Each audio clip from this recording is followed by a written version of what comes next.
this is cool.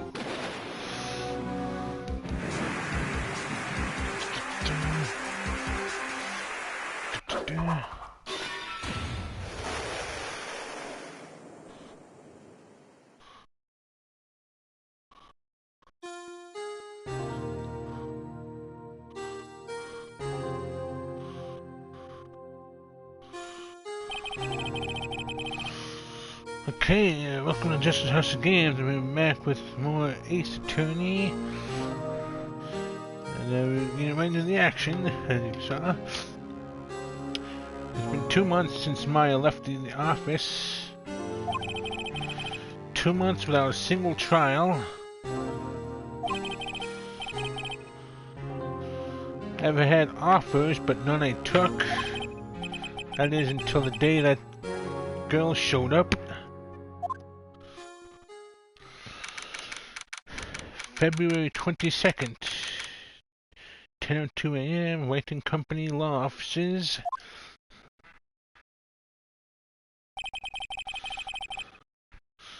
Why do I come into the office every day? It's not like I want to work. There you are, finally. Hello there. Where have you been?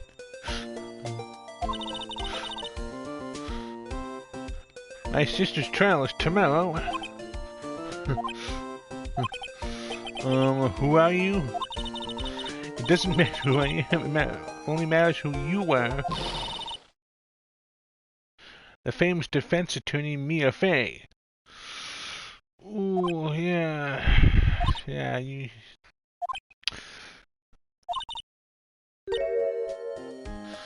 Yeah, you're not Mia Fey, are you? Nope, she's, not among the living anymore. I'm sorry, but Miss Mia Fey no longer works here or lives on the planet. So you are the coffee...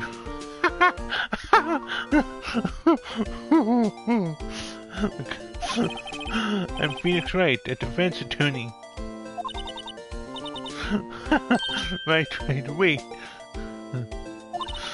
You're the Phoenix Wright? Yep. The Phoenix Wright from the Edgeworth murder case? Yes, that's correct. It wasn't Edgeworth who was murdered, though. That's a relief, then. You're better than nobody. Sorry, I'm afraid I'm not taking cases right now. But you are Phoenix Wright, right? The undefeated defense attorney? Look, I'm not accepting any new cases. I'm sorry, but you'll have to try elsewhere. Please, I'm out of time. But, please, you have to help. It's my sister.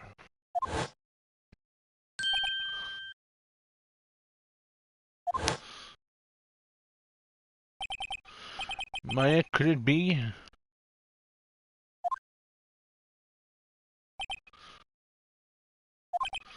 Okay, I'll hear you out. Really? Thank you so much. My name's Emma Sky. I'm a scientific investigator. Scientific investigator? Yeah, I'm curious too. Like, what do you investigate? Science?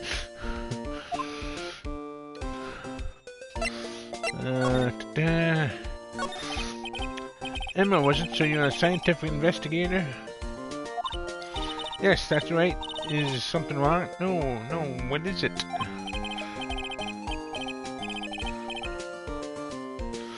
No, it's just you seem kind of jumpy or maybe just young. Young?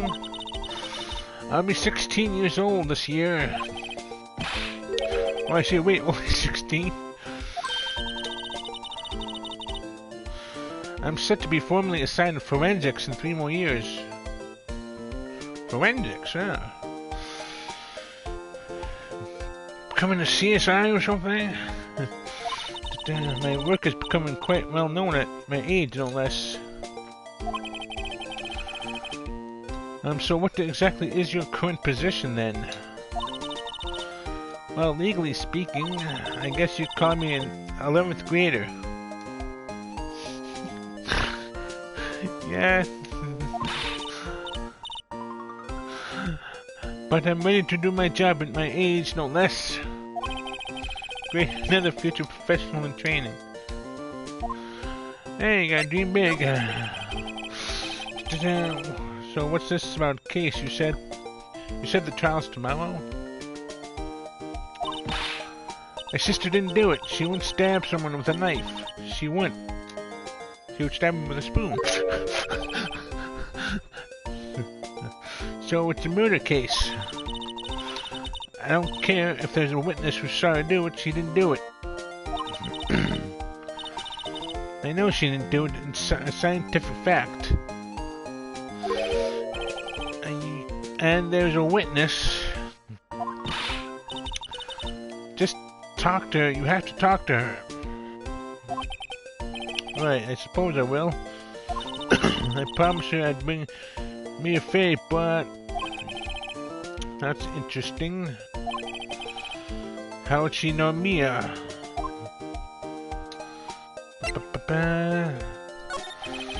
So you want to be a scientific investigator when you grow up, then? Excuse me? I'm not a child, I'll have you know. Still, it's good to have a goal, albeit a very unusual one. I believe investigations should be done scientifically. Don't you? Yeah, sure can't fault her for lack of enthusiasm. If this case is handled scientifically, I'm sure my sister's name will be cleared. Your sister? I've been doing research, you know.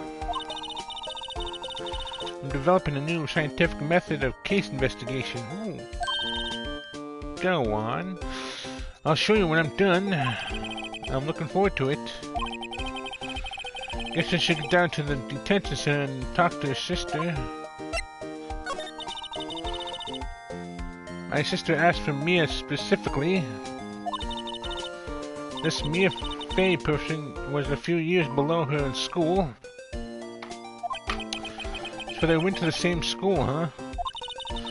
She always told me to go to Mia if I ever needed a defense attorney. And, well, I need one.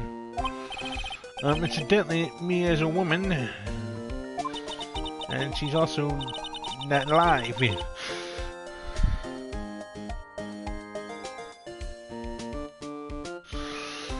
Now that you mention it, I guess it is more of a woman's name than a man's. Well, it's nice of you to help your sister out like this. You must be close. Well, about that. Actually, when she gets like she is now, I kind of hate her. Huh? But she's my only family. Well, really? Your only family? What about your parents? They died in a car accident when I was little. Oh, okay. So, I'm sorry. Okay, so let's go detention center. February 22nd. Where's this room?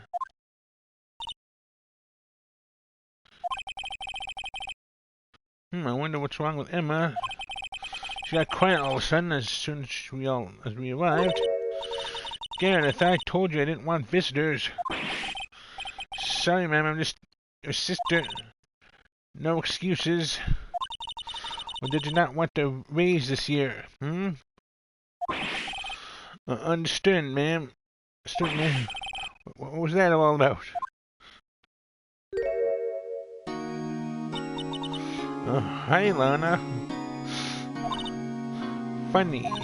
I seem to remember specifically telling you not to come here. Perhaps my memory is failing.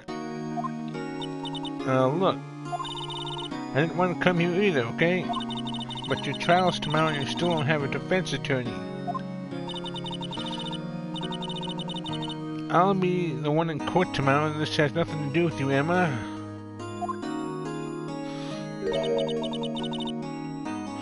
Isn't that right, Mr. 8?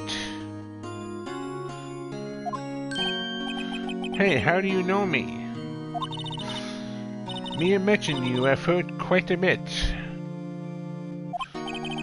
I'm sorry, what exactly is it that you do? My name's Lana Sky. I'm chief prosecutor for this district. Ah, you're a prosecutor?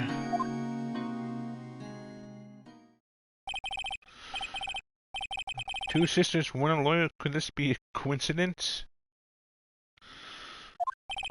Prosecutor with a military uniform.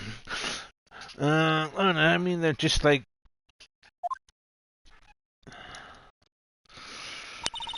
Is something wrong, Mr. 8?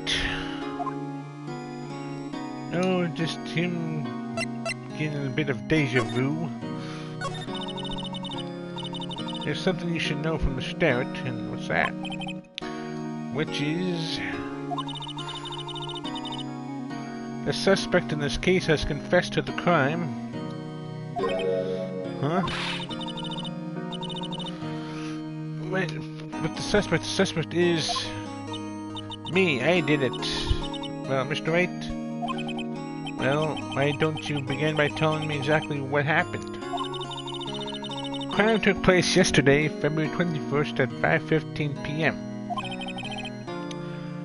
That's quite specific. It was in the witness's deposition. A witness clearly saw me commit the crime. That was a bit of bad luck, wasn't it? The crime took place in the underground parking lot at the prosecutor's office. The body was found in the trunk of my subordinate's car. The prosecutor's office, huh? In subordinate's car trunk? Classy.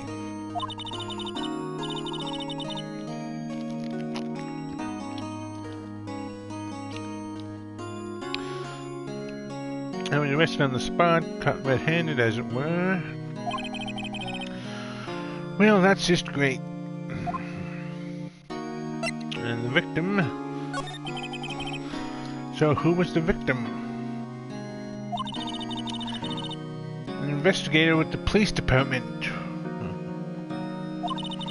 I suppose the correct term is detective. What now? A detective? Death was due to a loss of blood. He was stabbed once in the stomach. By you. Death wasn't immediate, but the wound was fatal. I see. Allow me to repeat myself, Mr. Wright. The victim was a detective. Oh, I got that the first time. You know what that means, don't you? Yes, it means that you think you did it and probably didn't. Uh-oh. What, Mr. Wright? What does it mean? Well, it means... the police department will consider it a matter of pride of having found guilty. They will use any means at their disposal to do so. This case gets worse and worse with everything I learn. So, you dug yourself into a pretty big hole, Lana. So you're the chief prosecutor? That is correct. I'm responsible for overseeing every trial handled by prosecutors in this district. I make sure the prosecutors have what they need to do the job and manage every aspect. Those are my responsibilities in a nutshell. That's an awfully large nutshell. Still, I'm a little surprised. I would think you'd recognize the district's chief prosecutor, Mr. 8. Huh? In fact, it seems impossible you wouldn't. Lana, what happened to your hand? Oh, this? I cut myself by accident when I stabbed him, that is. Huh? I'm not very good at being a criminal, I suppose. How am I supposed to defend this? So you cut yourself when you stabbed him. Interesting. Sounds maybe you were defending yourself. Wait, she was in the class ahead of Mia, wasn't she? Relation to Mia. You were in school with Mia, correct? A few years above her? Emma told you that too, did she? Well, why not? I did drag him all the way here from his office. Although it seems he has very little in common with Mia. Hey! Rude. It was in law school. I was in my 3rd year and she was audited in the class. She was different than the other students. Different. She was strong. She'd do anything to become a defense attorney. Anything. That was probably why she was attracted to me. Excuse me? Intellectually attracted. Lana was on top of her class in school. I was the best there was. Oh. I'm doing pretty good in school too, by the way. Yeah, I'm sure you are. Sounds like Emma is always living in her sister's shadow. Well, Mr. Wright, excuse me. As you can plainly see, I admitted my guilt. I think it's safe to say there's no way you can take this case. None. But, Lana, why? Why are you doing this to me? You never think of anyone but yourself. I know you didn't do it, Lana, I know. So, how can you say you did? If I lose you, I'll be all alone. I hate you, Lana.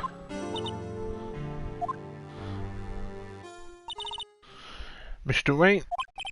Yes? I believe our discussion here is ended. Okay. The rest I leave to you. I mean, you request my services as your defense? Don't lose any sleep over it. Your client has confessed, after all. The case is over.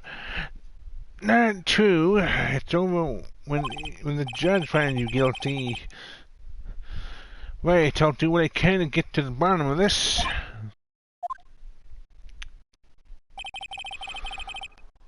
Lana has confessed to the crime, yes, but something doesn't fit. Yes, it does. Doesn't fit at all. It's that look in Emma's eyes, and the cut on Lana's hand. There's something else going on here, and I'm going to find out what. I'm sorry, Mr. White. Huh? About what? My sister, she's not always like that, you know? I just never expected to be defending another prosecutor again. She's changed a lot. She used to be so gentle, always smiling, everybody liked her. I see. Sorry I'm having trouble imagining that. What happened to her? I don't know for certain myself. I think maybe she, well, maybe not. Sounds like there's something there that defies a simple scientific explanation. Let's go check out this underground parking at the prosecutor's office, shall we? Okay.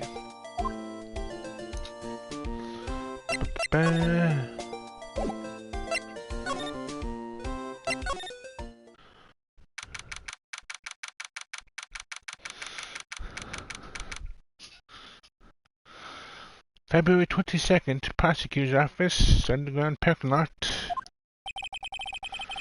So this is the lot where it all happened. Looks like they're still investigating.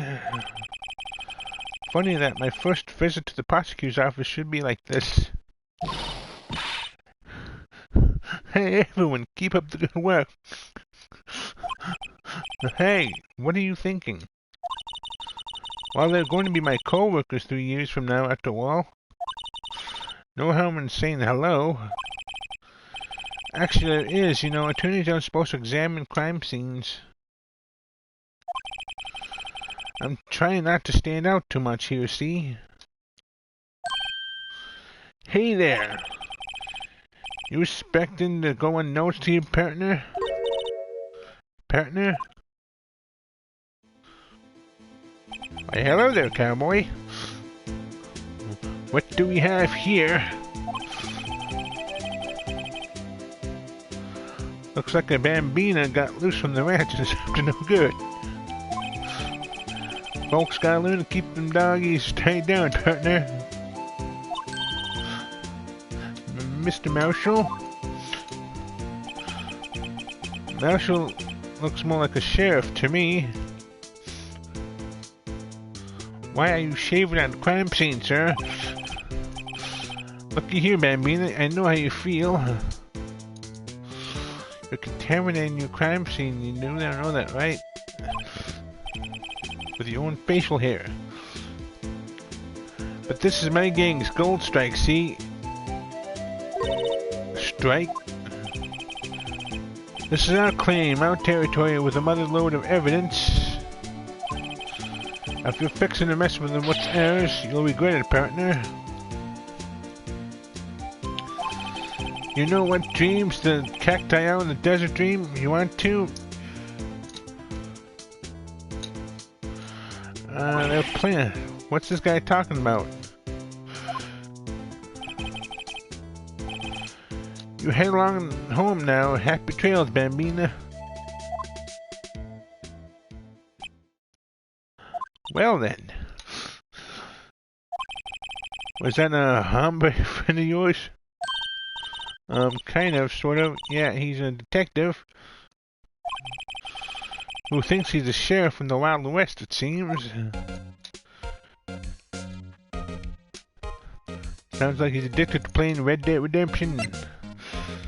Okay, so...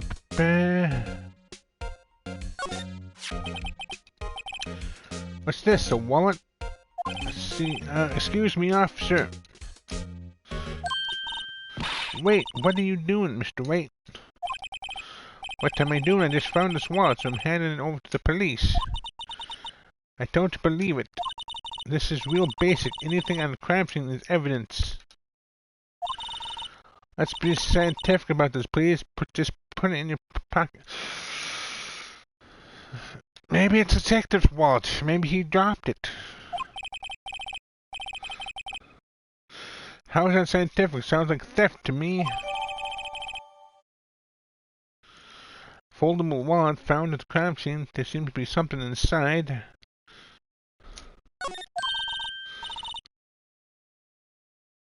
I'm called to duty already, and at my tender age.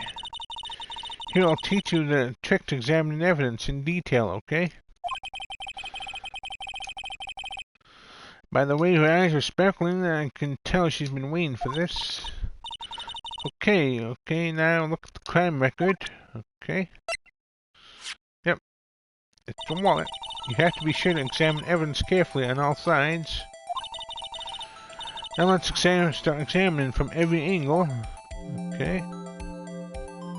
Oh, this is nice. I like this. Oh, look, I think there might be a clue here. Yes. You check it out with pressing the X button.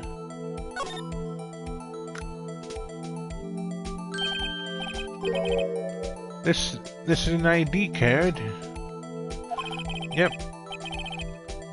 Sergeant Bruce Goodman, ID number 5842189. See, well, isn't scientific investigation useful? I guess, though I don't see what science has to do with it. Investigator's ID card found in prosecutor's office crime scene.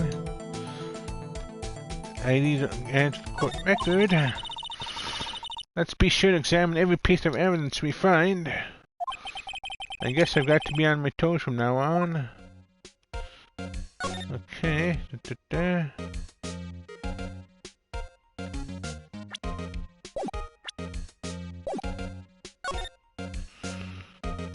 Ooh, we got this. Well, no time to waste. Let's go hunting for clues. I wonder what this is. Well, apparently it looks like you got no intention of going home quietly. The sheriff. Like I said before, this here's our claim. You'd best be moseying along unless you're fixing to bite the bullet.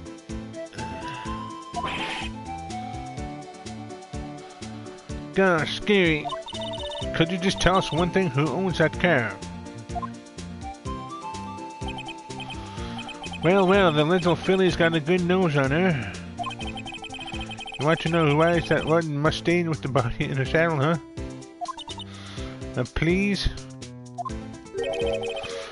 No problem, partner. About time for vittles anyway. Get yourself to the saloon up on the 12th floor of the prosecutor's office. Of the prospector's office. I just find you a traverser like you like. Prospector's office? Where does this guy think he is? And when, for that matter?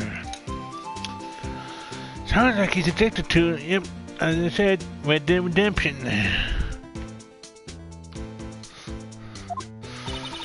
Note to self, look up Vittles Saloon Traverser.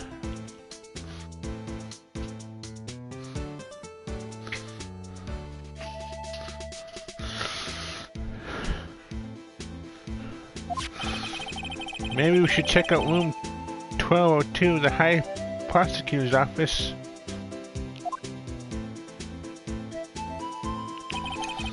In any case, stay away from the car. You can look around here all you like, just keep your paws off our claim. Right, great. Great. Maybe there are some clues around here, Mr. 8. Let's check it out. Excuse me? You two all set? Us?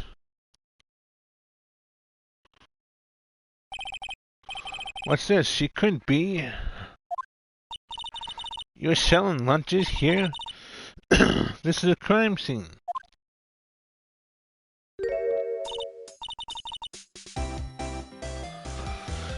Hello, half and half, was it? Ooh. That looks good. Oh, thanks. And you, sir? Yes? Some crunchy goodness coming at you.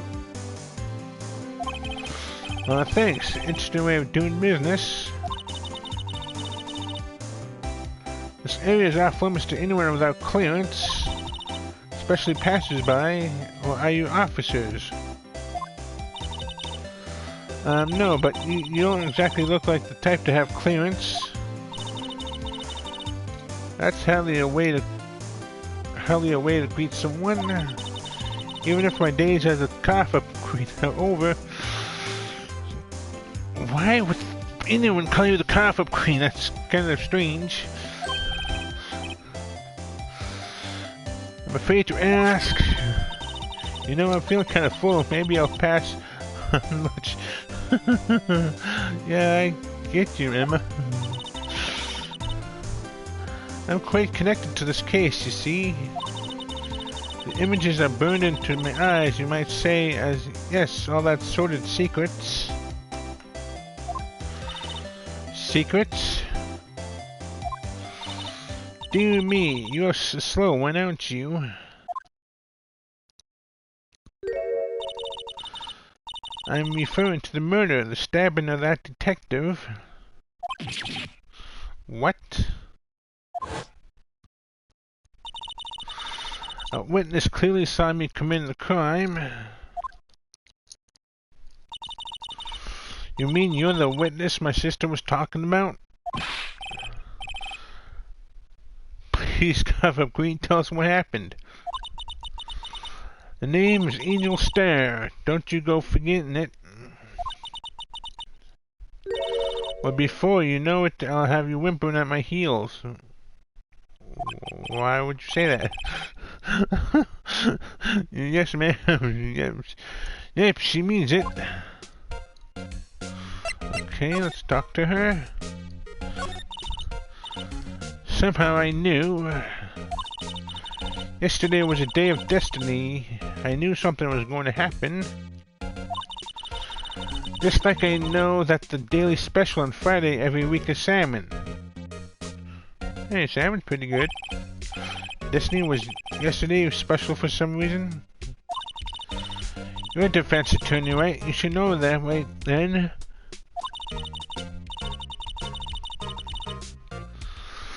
You should know the foul misdeeds of the evil ones who haunt this den of inequity.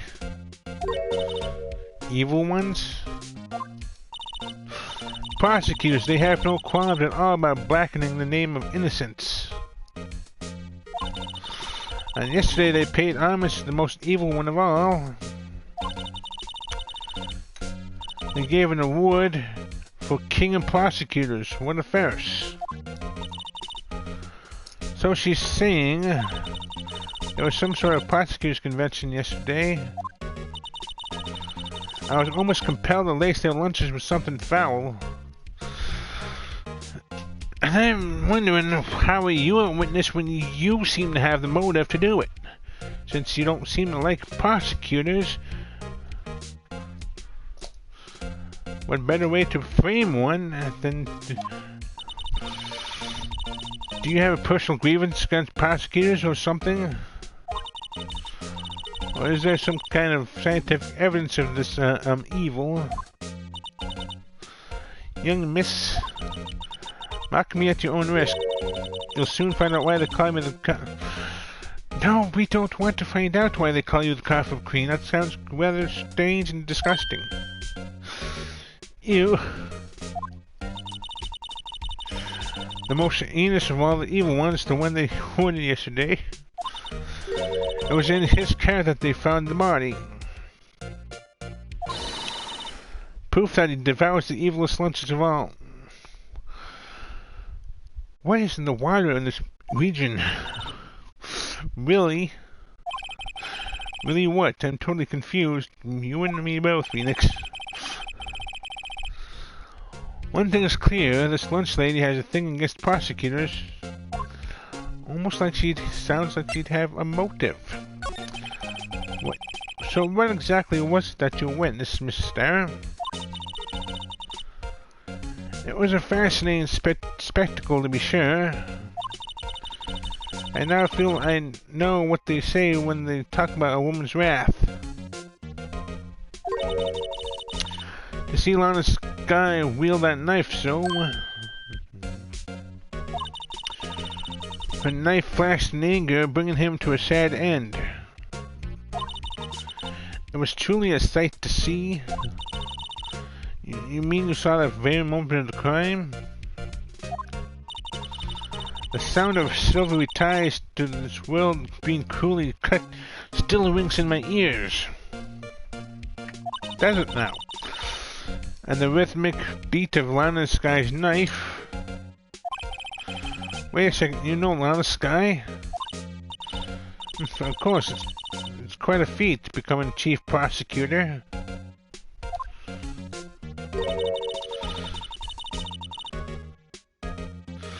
How many lunchboxes of Sing did she pack to make that journey, I wonder?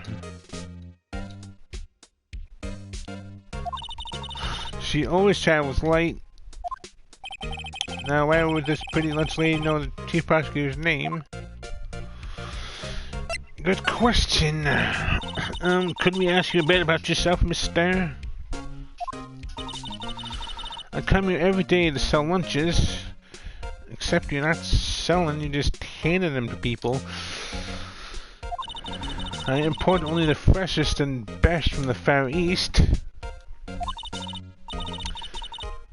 For some reason, the box lunches are hit here. Well, of course, you're just handing them out like candy. So yeah, no one's gonna complain about free lunches. Why not make the lunches here rather than import them? Did you say something? Don't speak poor, huh? No.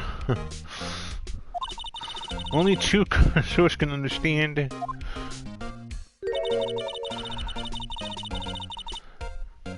The kind you can only tell someone who has tried General Tso's Trilogy lunch set. A Trilogy lunch set.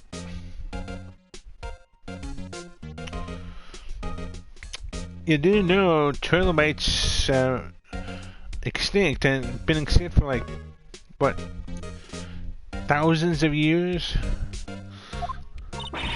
They were around during the dinosaurs era. Never mind, you win. So she's also making dinosaur meat. I don't even want to appreciate part of a trilobite's flavor. Yeah, its parties taste like all radioactive, and not to mention that it would be fossilized.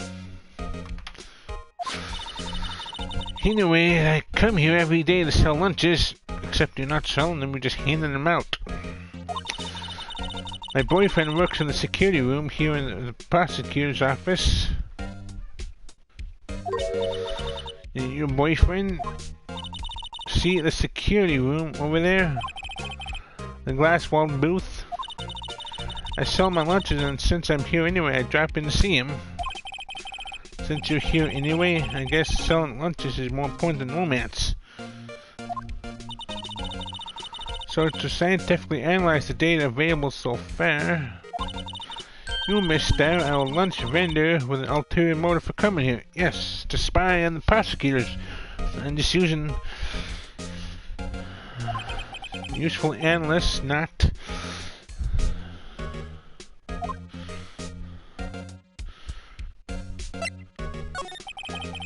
Did you have a bad experience with the prosecutor, mister? I sense some hostility, just a little bit, just tiny little bit. Hostility? Perhaps. Maybe not.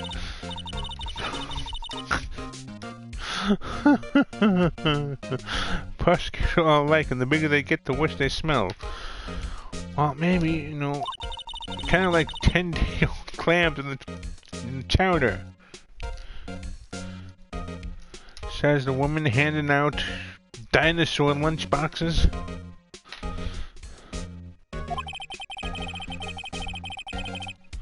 I wonder if Miss Dare was involved in some sort of legal trouble in the past. That'd be a sure case of food poisoning, scientifically speaking, of course. Yeah, but she tried to give me trilobite meat. Like millions of years old trilobite meat. I mean, you're talking cough cream.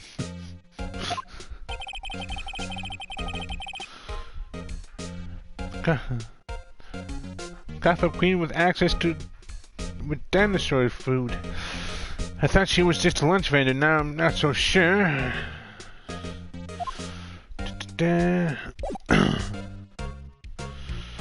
So,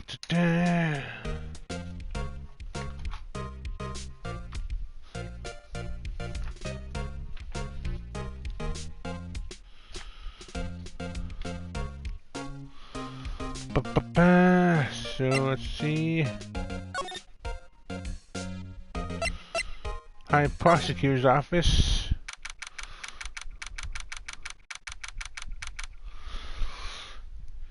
February 22nd, High Prosecutor's Office, room 1202.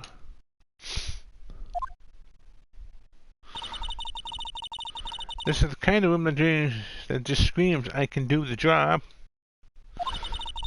Quite a change from your office, really. Thanks. Look, there's a trophy or something here. A trophy? What, that shield? It takes real nerve to display stuff like this. Whoever's office this is, they just must be a real stuck-up jerk. Phoenix Wright. You never tire of prying into other people's business, do you? That voice. Long time no see, Edgeworth. Nice steel samurai figure in the background, Edgy. Huh? Ah, Mr. Edgeworth. You know him from somewhere? Of course, I'm his big... Oh my god! I'm his biggest fan! My sister introduced us once and... Right, whose sister is the chief prosecutor after all. Well, what brings you here? I'll warn you, I've been known to be a real stuck... How long have you been listening, Edge?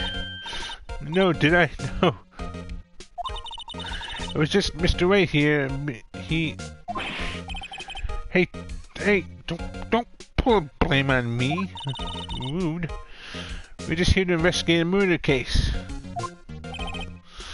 Murder? A body was found in this nasty, bright red sports car in the parking lot. That would be my... Wow! Emma's just striking out.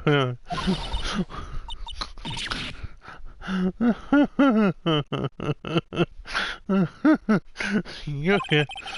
I'll say one thing, she certainly can scream.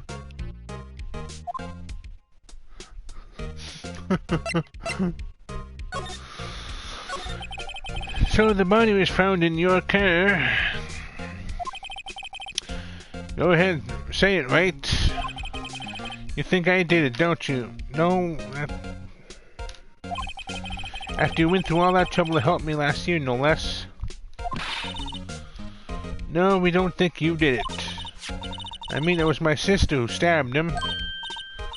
Wait, no, she didn't do that. I mean... Emma, just let me do the talking. Wait, so you're the chief prosecutor's little sister then? Yes, sir, Emma Sky. It's nice to meet you again. Now that didn't sound forced at all. Now I remember. You've really grown. I'll admit it was a surprise for me too. I think my own car would become the scene of a murder.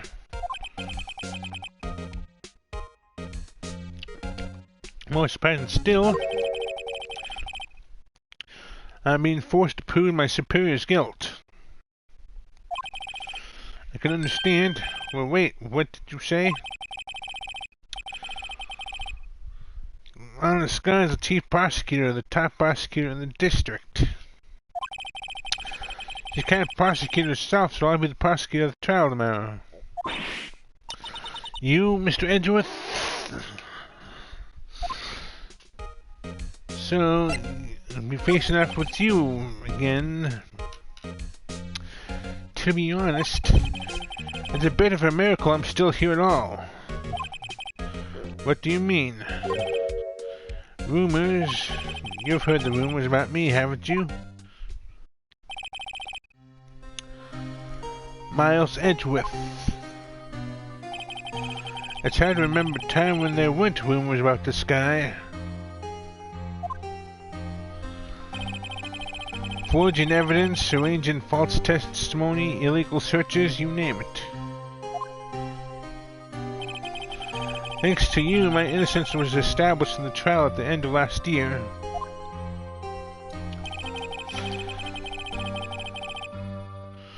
However, there are some who say I'm the one responsible for the current incident. What? That's crazy. Some people need very little excuse to think ill of others. It's a fact of life, impossible to stop. But some of them even go so far as to present me with toys like this. They think it's funny. Toys that bond shield, they've got to be a story behind that one.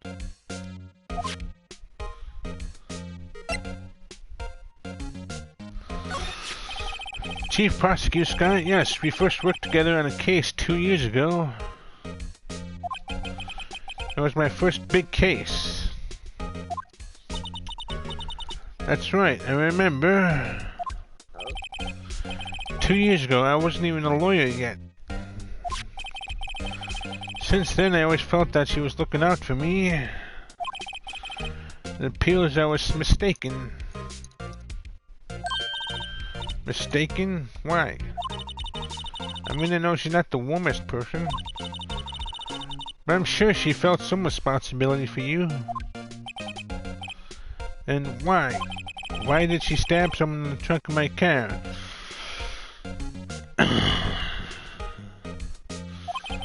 Not only that, she stabbed him with my knife.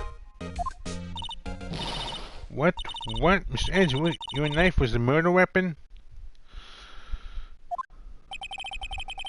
To be specific, it was a knife I keep in the toolbox in the trunk of my car.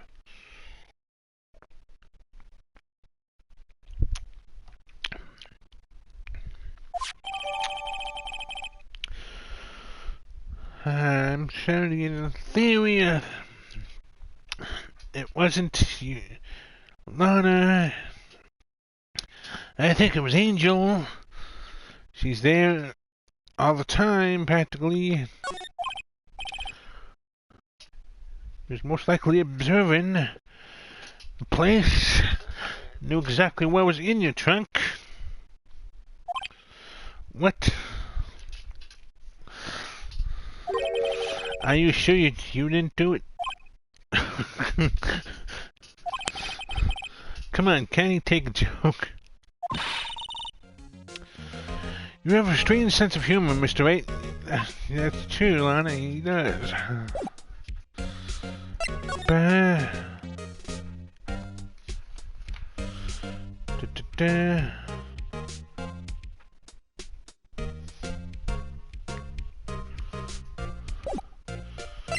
Examine, let's see. I've been wondering, what the heck is this? It has a big K on it. Mumbles of prosecutors. Ah, the king of prosecutors. Oh, what's that? It's a king of prosecutors trophy. King of prosecutors? It's a great honor. They send that shield to the best prosecutor each year. What, so? So that K, that's... K stands for king. Yeah, you got a problem with that? No, not really. I didn't design the thing. King of prosecutors, kind of like employee of the month, only better.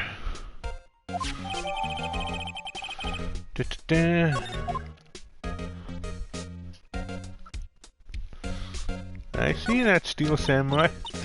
My, what an amazing bouquet, just right for Mr. Edgeworth.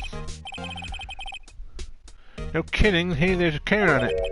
Back from the dead, Wendy. Wendy? Ooh, Mouse got a girlfriend. Giant Steel Samurai. Wow, I want one. Huh? There's something to win on the bottom of his foot. Between a rock and a hard place, Wendy. Wendy, is she Mr. Edgeworth's fiance? Oh, that Wendy. Oh, no. I don't think so.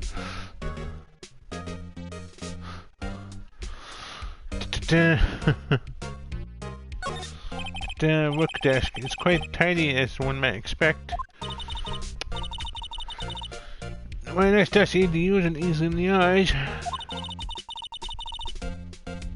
So polished so well I can see my own reflection. Strange, why did I just pick that gumshoe? Maybe we'll take that name plaque as a souvenir. Don't, he'll sue you. Yes, Miles will come after you for that. Hey, a chessboard. I'm not too up on my chess, but it looks like the blue's in a bit of a tight spot. The red knights have surrounded the blue pawn. Huh? Those horses are mounted knights. Their swords have really sharp edges.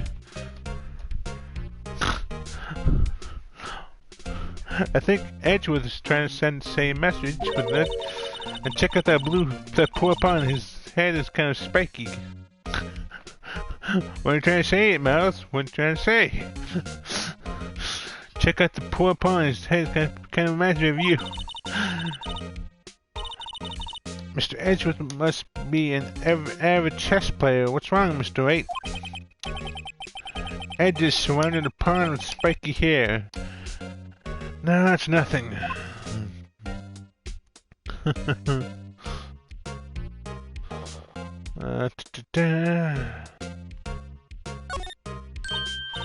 Wow, that check is even lacier than his usual ones. This must be his lucky trial jacket. No, he doesn't wear anything like that. Lucky jacket, right. I've never seen him wear it. I'm sure there's a story behind why it's in a frame. Maybe I'll be down and take a picture. She's getting way too excited about this.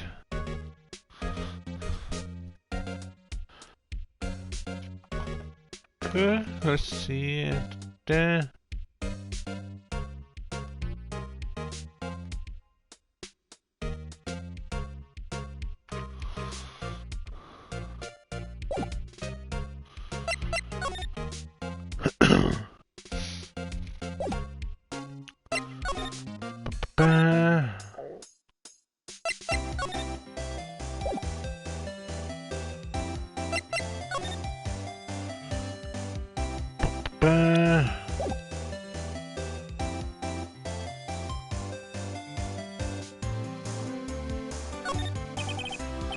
Oil drum looks like it's filled with water. It's heavy, can't even budge it. The drum over here is on its side. Wait, I know, I'll hide in here and do a stakeout. I think you'll probably just get arrested. In fact, you may not even have to hide in the drum to get arrested. What? I'm not suspicious.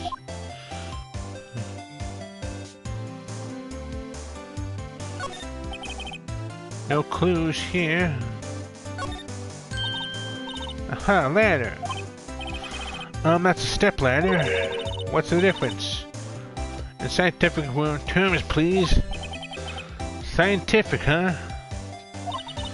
Look at the basic nature of things, Mr. Wright. This all seems so horribly familiar somehow.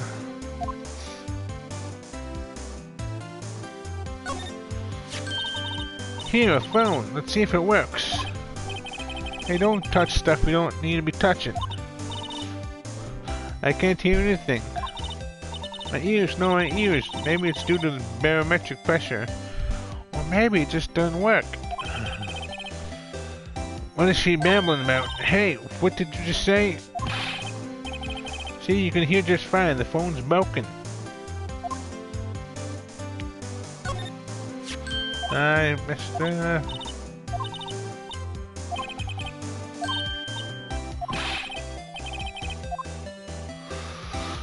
Okay.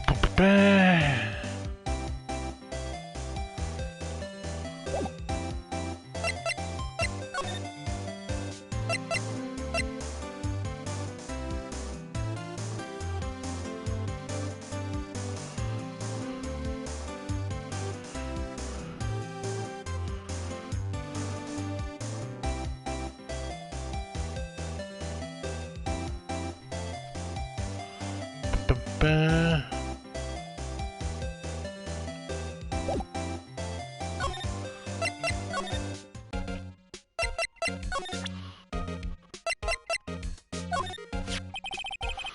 So basically this says you were the best of the best last year, huh? You can take that full screen elsewhere, right? What's the matter? But I lost a day of work to receive that travesty. Huh? Why is that? I had to go to the police department to receive that broken shield. The police department? Yes, right next to the police station downtown. You've been there, haven't you? Where Detective Gumshoe works, yeah? I was wondering something about your shield. Why is it broken? Really broken? What does it matter? I've got more important things to worry about. Oh, right. He doesn't seem too concerned about his reward, for better or for worse. Yesterday was a very busy day for the prosecutor's office. Maybe we should ask him more about yesterday. Good thinking. Could you tell me more about yesterday, the day of the murder? Yesterday was the annual cleaning day at the prosecutor's office. Cleaning day? Working with the police department, we sort and file all evidence for solved cases.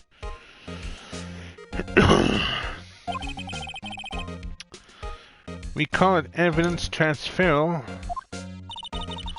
Wiping your hands of old cases, in other words. Oh, and another thing, a ceremony was held at the police department.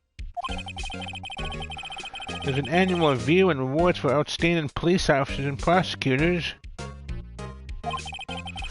And that's when you got the shield? I was at the police department yesterday afternoon. I got here back here at 5:12. That's very precise. People like myself and Mr. Edgeworth pride ourselves on our precision, Mr. Wright. No, I placed little faith in my memory.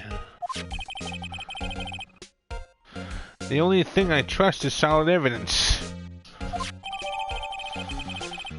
Record of packing in the prosecutor's office. I entered a lot.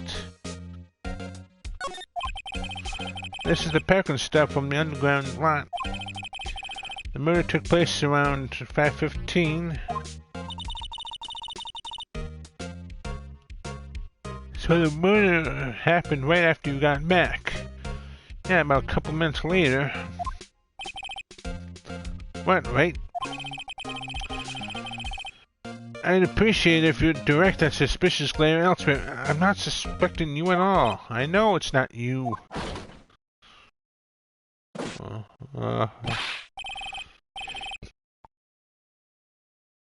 Hello there, sir. Excuse me, but is Mr. Edgeworth anywhere on the premises? I'm Edgeworth. What is it? I'm here, sir, at the request of the chief, sir. I've got your report, sir. Report? What? Did you find new evidence in the case against Chief Prosecutor Sky? I don't like the way this conversation is going at all. Sky, sir? No, sir. No name of that kind, sir. Not in this report, sir. I think I just heard Edgeworth's lid blow. Mr. Edgeworth's lid isn't on very tight, is it? No, it's not. I made a clear request to the police department, did I not? I need to focus on the trial tomorrow, so don't bring me anything unrelated. Sir, but sir, I'm just following orders. They told me to bring this to you. Why is your hand bandaged there? Give me your name. Yes, sir. Meekins, sir. Officer Meekins. Right, Officer Meekins, why is your hand bandaged?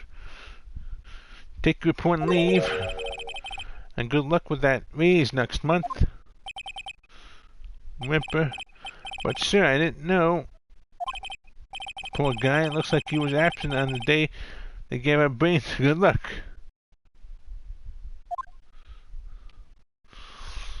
Oh, it could be an act. Right. Yes, sir. The guy caught me off guard. As you can see, I'm busy. You may leave now. Let's do what he says, Mr. White. The victim was a detective from the same department as the patrolman just now. Go down to the police department. You can ask more there. Thanks. She seems to have finally calmed down, at least.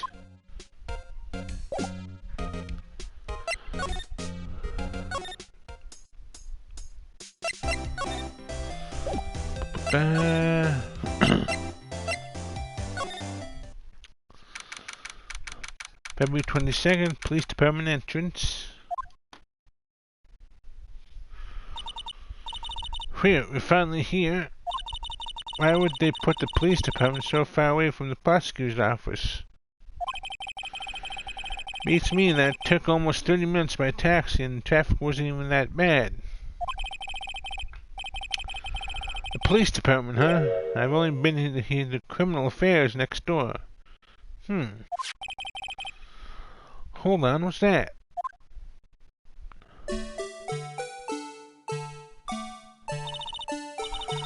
Disturbing, why does it undulate like that? Oh wait, I know this is the Blue Badger. They're trying to make him the police mascot. Wow, Mr. White, you sure know a lot about the police. Still, he does seem familiar somehow. Forget the Blue Badger, who's that next to him? Someone appears to be dancing with the Blue Badger. Uh-oh, he noticed me. He sure is running over here fast. Hey, pal, what are you doing here? This isn't private property, Gumshoe, you know that. That's my line, Detective Gumshoe. Specifically, why were you dancing over there? What, well, at least he doesn't seem to be busy. This is our chance to get information. Hey, I'll have you know I'm a very busy man, pal. Good for me. Busy what? Dancing with the station's mascot? Case. I'll give you one word of advice, pal. You'd better not agree to defend the suspect in this case. You know, you really can't do that, Gumshoe. Well, why not? Huh? Well, it's just that the chief prosecutor has confessed to the crime. Still, it has a right to have a defense. She says she summoned the detective to the prosecutor's office and she killed him. Did you forget that Miles also thought he killed someone? But what if she's not telling the truth? Yes, well, no. Come on, pal, there's plenty of evidence against her. But what if the evidence was faked?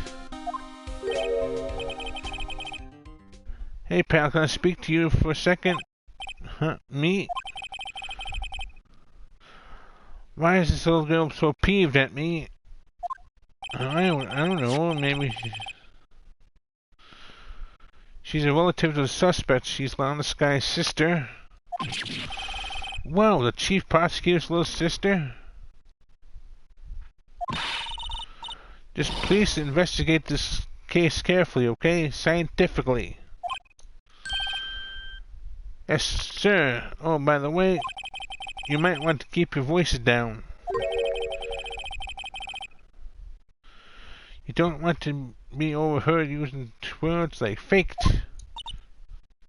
Huh? It's a sensitive issue with us these days. Wonder why. So, what are you doing here, Detective Gumshoe? I work here. Me? Oh, well, nothing really. They kicked me out of criminal affairs.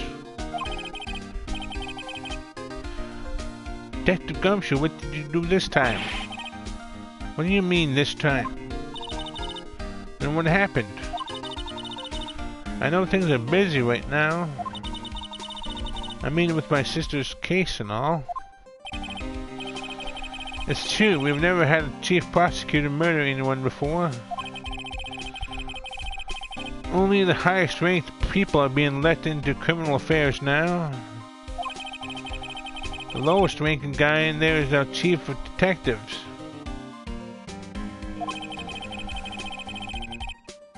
They're not letting any of us rank and file detectives in at all. Why is that?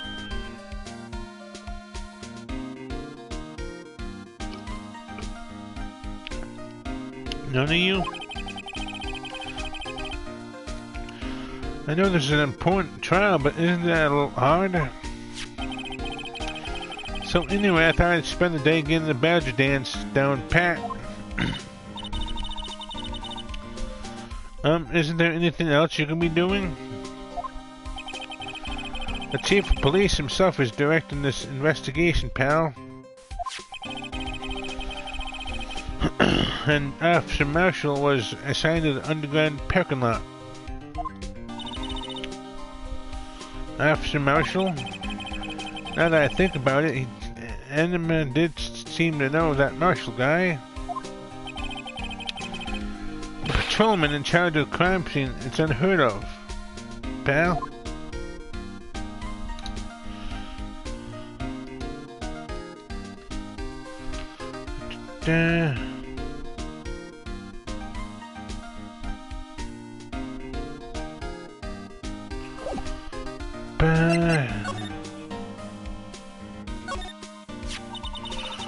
I was wondering about that. What? Dancing Blue Badger? My masterpiece. You made this, Detective Gumshoe?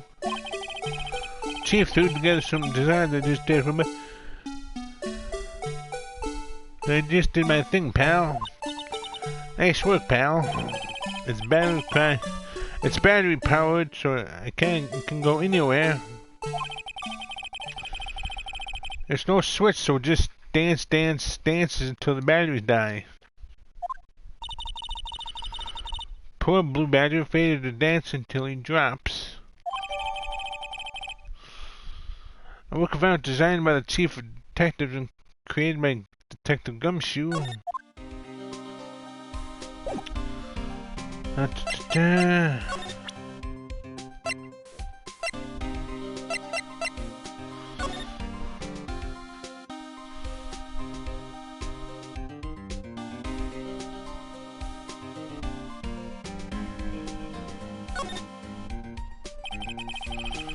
A name and ID for number written here. Sergeant Bruce Goodman, ID. Wonder why they only use numbers for IDs. What else would they use? Letters, silly. They're the reason we have a written language in the first place.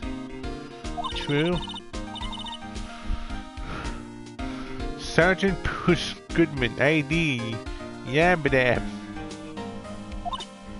See, won't that be better? Sounds like... I don't know. ID number, like ID... Yabadab. Yabadab. That's never gonna not be funny. Well, it does have a certain ring to it. Yabadab. Exactly my point. Tee.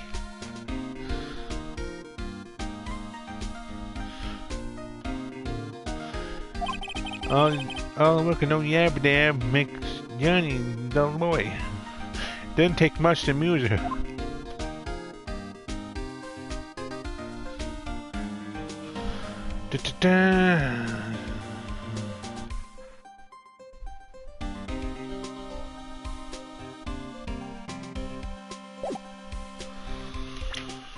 I'm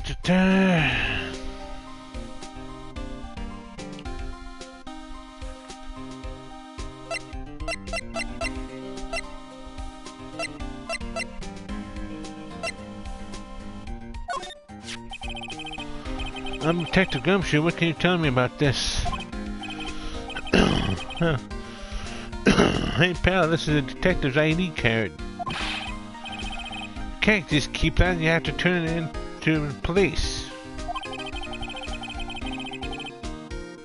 It's people like you that got me into so much trouble all the time. Meaning Detective Gumshoe must drop his card a lot. Let's see, Bruce Goodman.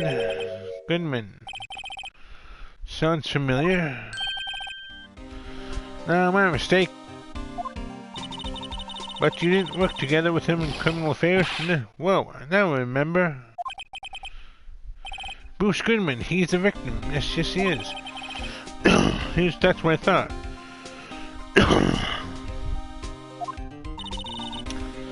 Can you tell us more about Detective Gumshoe?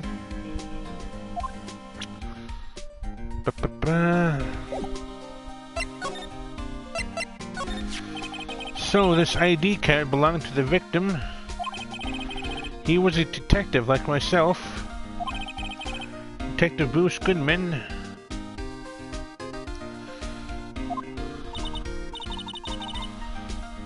Don't you think it's strange? I mean, why would the victim's ID card be lying on the ground where we found it?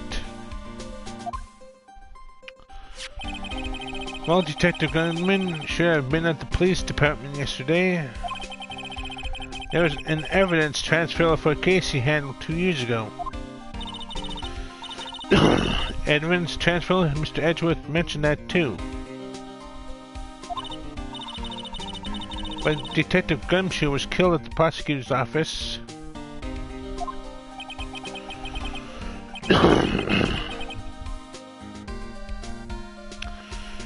Well, that's the thing, it's hard to say this, but word is that chief prosecutor called him out there to the parking lot. Alon is confessing as much, but I don't think it was her at all.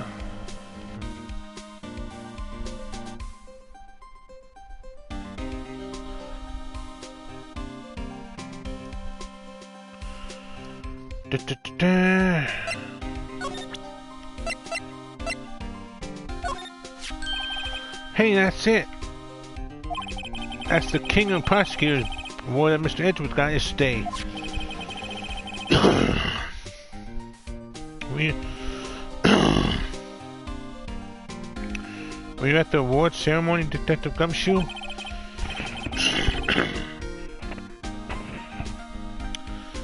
Of course, pal, I got an award for diligence myself. Ah, congratulations. I was wondering why is the award shield? And why is it broken? Oh, there's a reason. I'll tell you what it is later. Apparently he's forgotten. But I was proud of Mr. Edgeworth for winning that award. Even with all the naysayers in the prosecutor's office. Naysayers must be because of the rumors.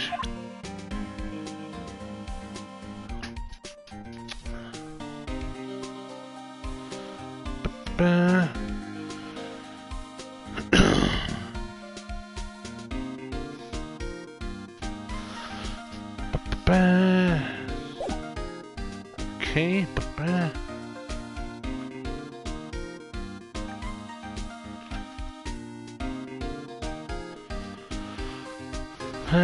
See.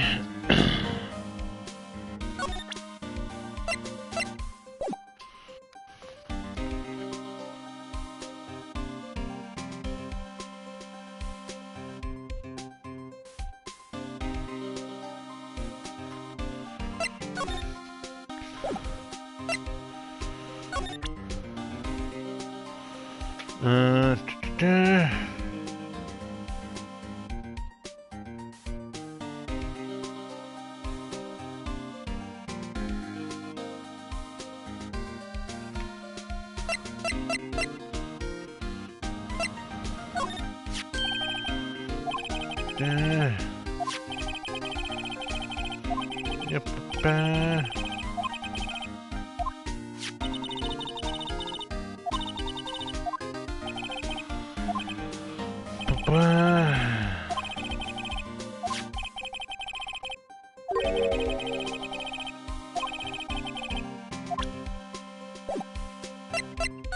Okay,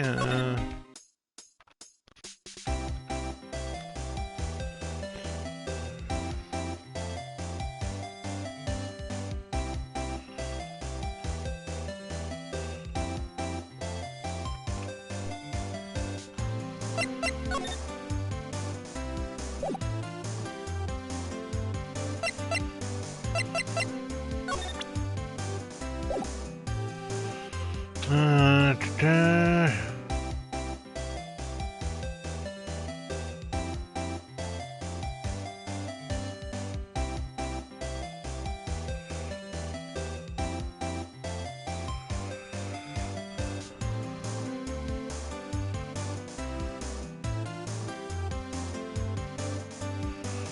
Ba-ba-ba-ba.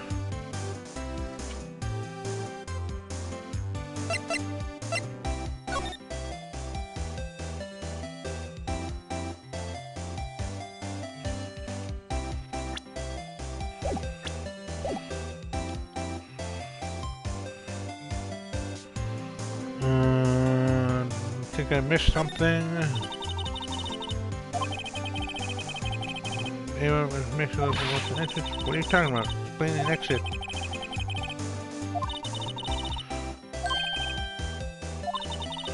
Gotta write this down. Maybe, you know, was Mr. relatively German or was he British? He was German. Are you sure that was the name?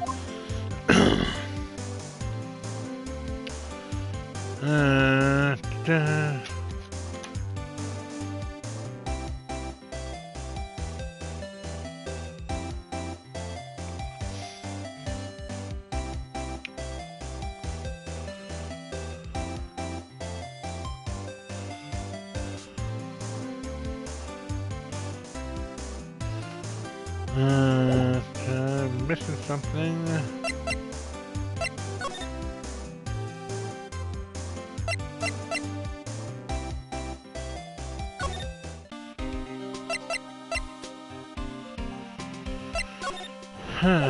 Supposed to get a letter of introduction, but I haven't gotten one.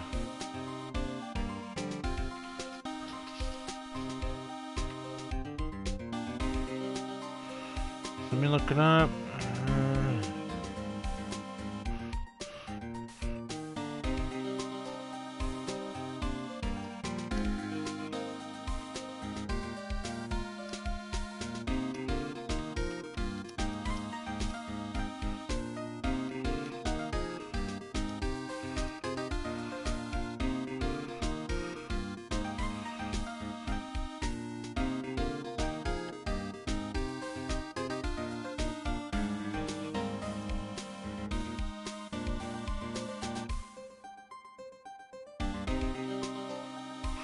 Okay. How did Mr. Edgeworth's car stabbed with Mr. Edgeworth's knife, huh? What would drive Chief Prosecutor Sky to do such a thing? Maybe it wasn't her. Maybe there's someone that wants to frame her. Wait, I mean, sure, of course, someone else really did it. Someone who must have a very big beef with prosecutors who happens to hang out in the parking lot of said prosecutor's office quite often. Yes, or prosecutors in general. That someone happens to be right in the parking lot as they speak. The car and the knife do seem a little too well organized to be a coincidence. Poor Mr. Edgeworth, what could have happened? We have to find out a little more about what's going on with Edgeworth.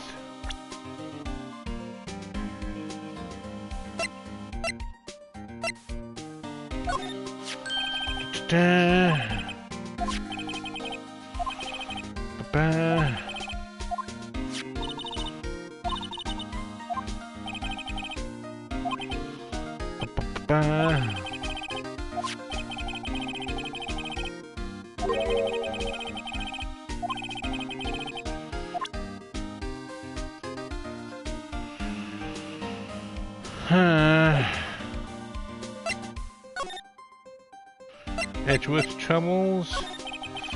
He's in a tough spot again. Again.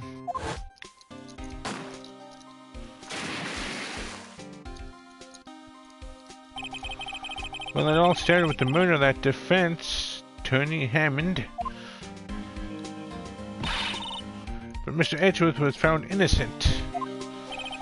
Listen, pal, there have also been rumors about Mr. Edgeworth forging evidence, making deals with witnesses. Nothing outright, but they're always whispered rumors. Ever since he was accused of murder, no one's whispering, they're practically shouting. But there's no evidence against him. Well, Mr. Edgeworth has always had unusually strong ties to the department higher-ups. It's only natural that people would be suspicious. They had no idea who was under the gun. Anyway, this latest case has started a new rumor. People say the only reason he took this case is because he's aiming for the chief prosecutor position himself. What? But I know the truth, pal. Nobody wants to be the one who has to prosecute the chief prosecutor. Mr. Edgeworth is biting the bullet on this one. He's doing this for all of us. That's all I know about that. I'm not officially on this case, you know. Thank you. Why aren't you handling the case, Detective Gumshoe? You met the guy who is. What was his name? The guy in the parking lot? That'd be Officer Marshall. He was appointed directly by the chief of police. Officer Marshall? Is he some kind of Wild West sheriff or something? No, Jake Marshall is just a regular officer from West LA. For a moment there, I wasn't sure. Look, pal, let me try to make things a little easier for you. He likes Wild West movie and he's addicted to it. Red Dead Redemption 2. Show them this and they'll let you examine the crime scene, maybe. Received from Detective Gumshoe, allows Barry to investigate the crime scene. I'll be surprised if this gets us anywhere. Just act like you're supposed to be there and nobody will look at you twice, pal.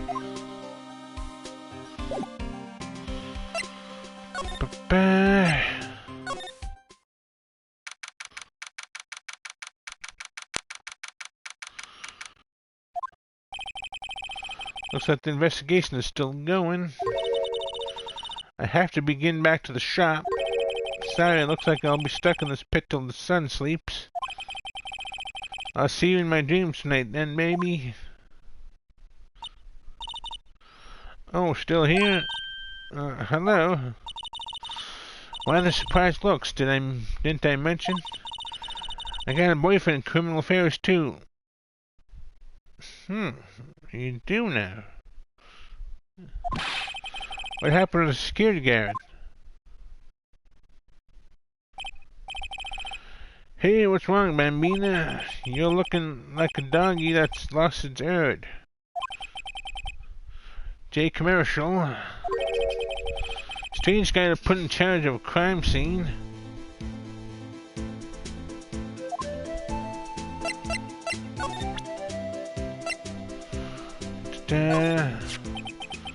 Would you mind reading this for me? What's this? I warn you, fan letters to me go right into the spittoon. Bit rude, don't you think? It's a letter of introduction from Detective Gumshoe. May we investigate? Gumshoe? That old cow dog? He holding a birthday party or something? Huh? Look where it should say letter of introduction, it says invitation. I think he just miswrote it. Wait, why am I getting all defensive here? No, this proves it's from Detective Gumshoe, better than the blood test. Guess I'd better let you in then. Well, thank you, Officer Marshall. Well, that's right, he's a patrolman, not a detective. Which reminds me... Hey, wait a second. Isn't a crime scene supposed to be handled by a detective or higher? Well, folks, the clues are calling. Welcome to a gold strike. Be like the settlers, strike out for lands unknown. Manifest destiny, let's have a hootenanny.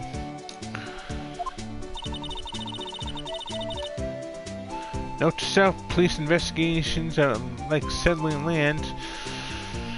No, they're not. No, not really. No, they're not. Well, Mr. Wright, what do you say? I say you'll learn the wrong kinds of lessons, Emma. I say I won't be needing this anymore. Detective Gumshoe's letter of introduction crumbled and discarded.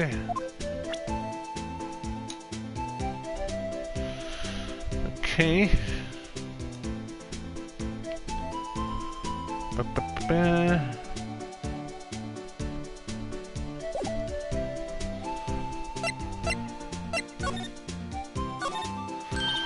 Look, a door. This must mean something. Yeah, it means that there's a room there. Not sure that doors mean anything. You sure about that, Phoenix? No, it won't open. A mysterious lock. I fail to see what's mysterious about it. Mr. Wright, you need to learn to enjoy life more. Roasted? She roasted you, Phoenix. Let's finish our investigation first, shall we?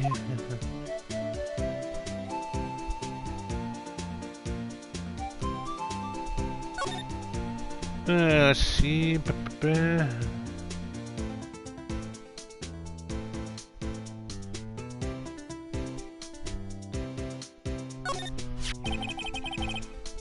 This looks like a cell phone. Scientific analysis would suggest this belonged to the victim. Can't think of anyone else it could have belonged to. What's so scientific about that? Should we check it out? Check it out.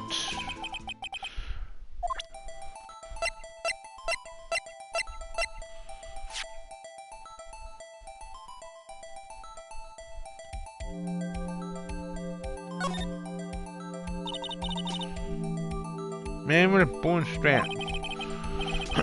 Well, everyone has different tastes, you know. Here, check out mine. It's a pink princess strap. These are hard to come by, you know. I see the series is as popular as ever with the kids.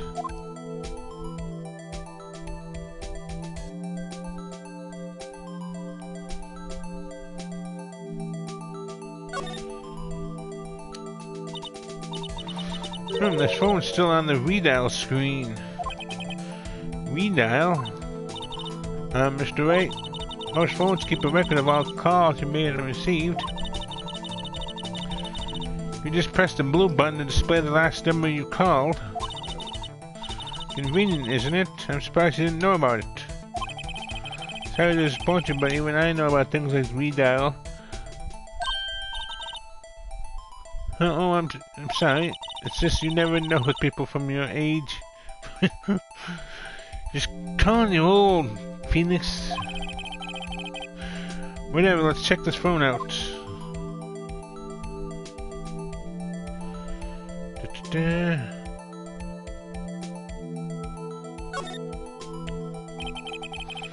Now to see who the owner of this phone called last. if a defense attorney doesn't think first, he just pushes the button.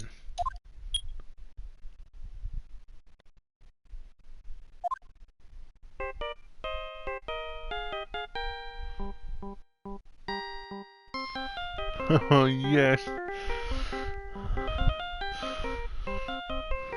Steel Samurai. Chiptune Steel Samurai. Do do do do.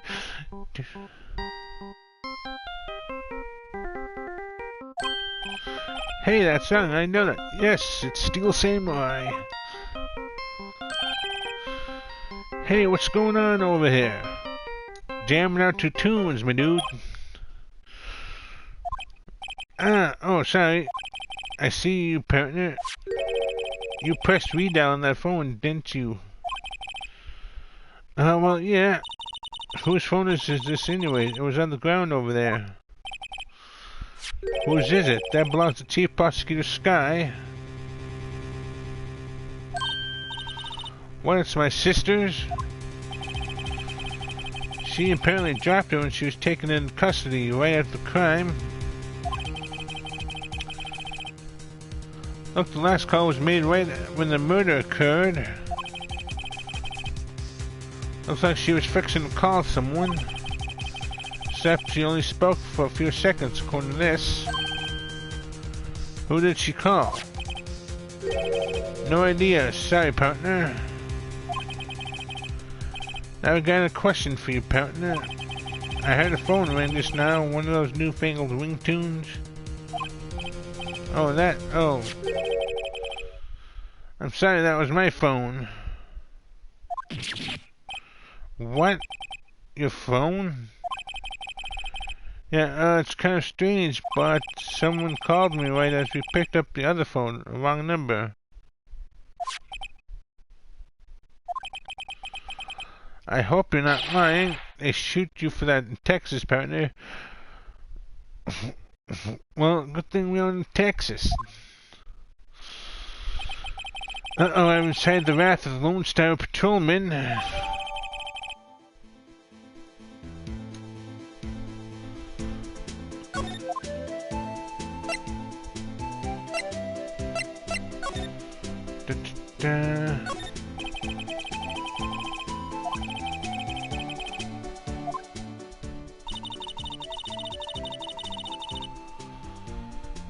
Crime took place in the parking lot at the prosecutor's office. The body was found in the trunk of my subordinate's car.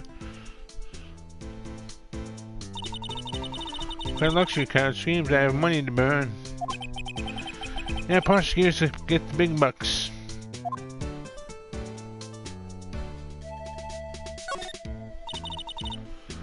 This rope, is it? Yep, they laid it in the outline of the victim's body. So wait a minute, the victim must have died when the killer closed the trunk on him.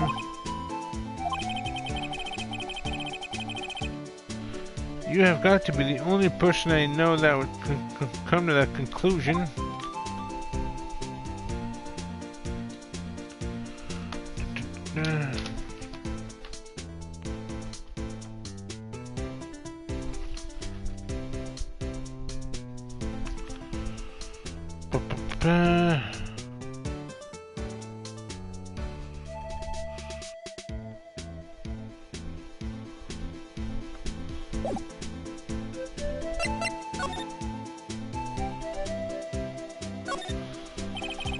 Officer Marshall, could you tell us more about the victim?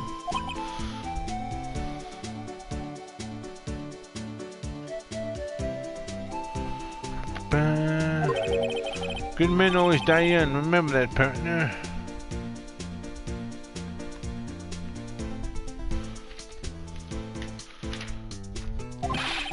Oh, could you be a little more specific?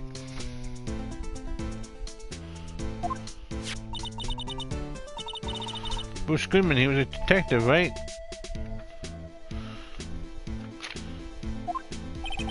Well, aren't you a little feisty doggy there now?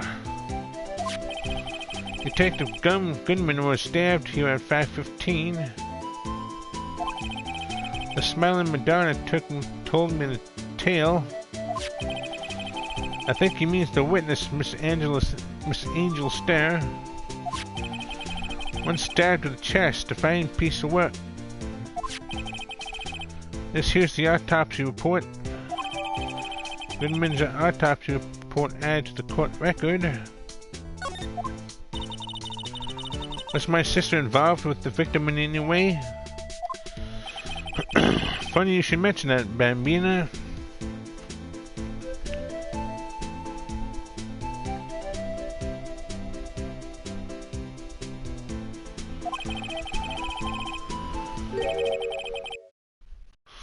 Chief Prosecutor Sky had nothing in common at all. Nothing in common? They apparently worked together on a case for a few years back, so there's no motive. Goodman wasn't a particularly gifted detective. That's one reason why he didn't have to do much work with the Chief Prosecutor.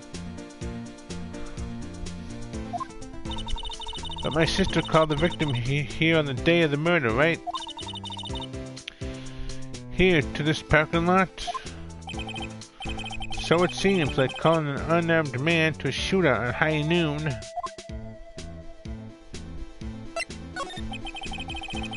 I don't know any offense, don't mean any offense, but...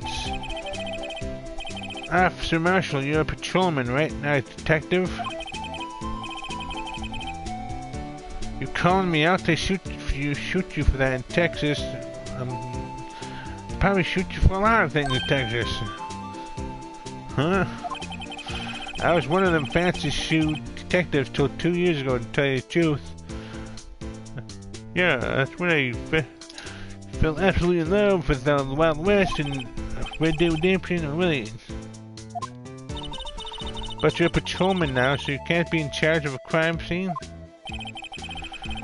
Nothing gets by you, does it, Bambina?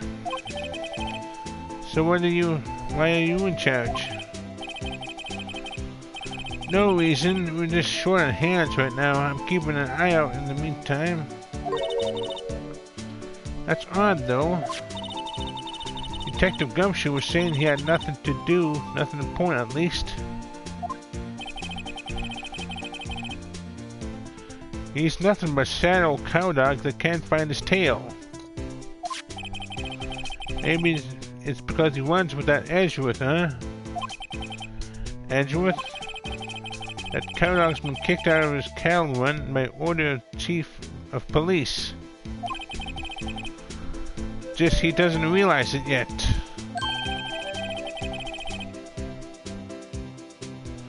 Detective Gumshoe kicked out of the investigation.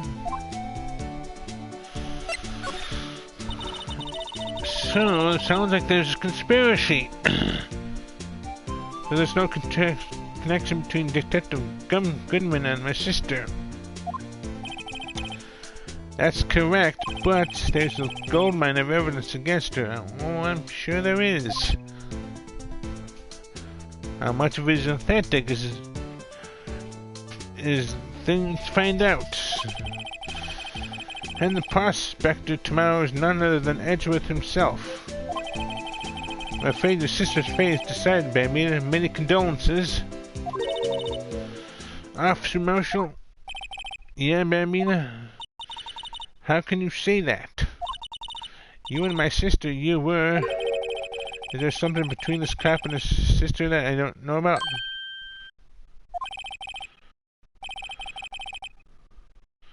I apologize, Bambina. Something must have gotten to me. Maybe it's that dry wind that's blowing through the prospector's office. Dry wind or ill will, someone's up to something here, but who?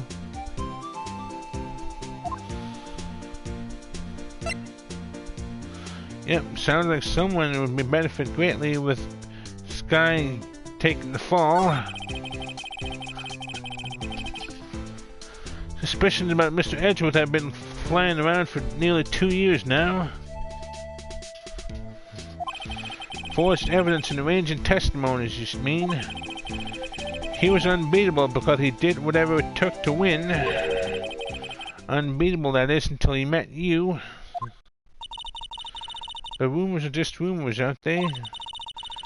These are prosecutors we're talking about. Evidence is everything to them. If you follow the rumors about Edgewood to their source, you find one person. But they're off limits, untouchable, you might say. One person who?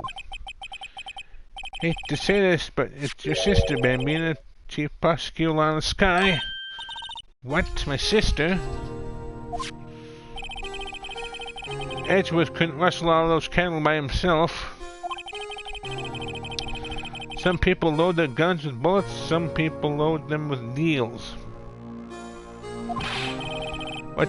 What? You're saying Edgewood was making deals to win trials? Where there's gunshots, there's bound to be bullets. That's what the old-timers say. There's a big old secret hidden around here somewhere. Everyone knows it. Is that why Detective Gumshoe was taken off the case? Did they target him because he was closest to Edgeworth? Good question, Phoenix.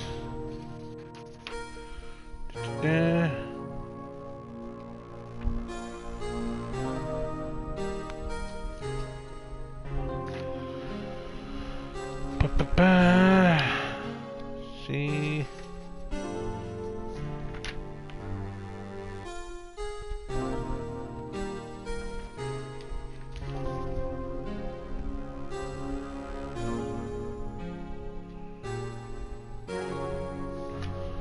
Okay.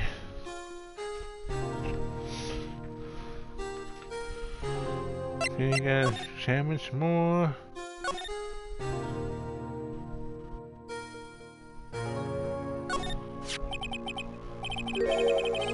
What's this? Looks like a sort of looks like a note of some sort.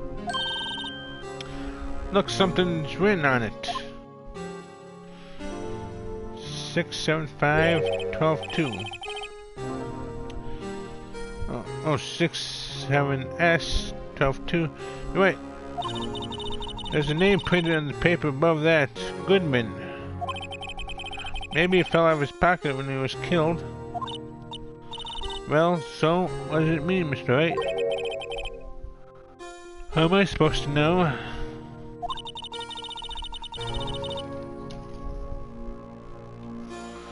Note to self, for detective reasoning, go to Edgeworth, not right. I'm sure Edgeworth wouldn't know what this means either. Victim's memo found in the car trunk. So, well, how are we doing, Mr. Wright? I guess we got some clues. We have an autopsy report, a note from the victim, and a cell phone. So you think we'll be okay?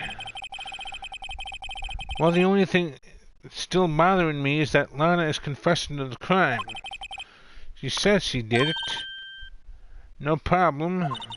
I can guarantee that she's not the criminal.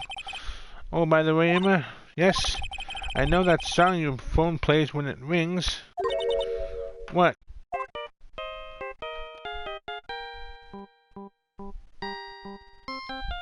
Steel Samurai.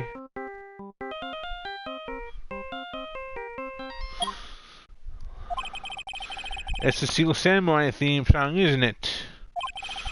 That popular TV show for kids. That phone that rang earlier wasn't mine.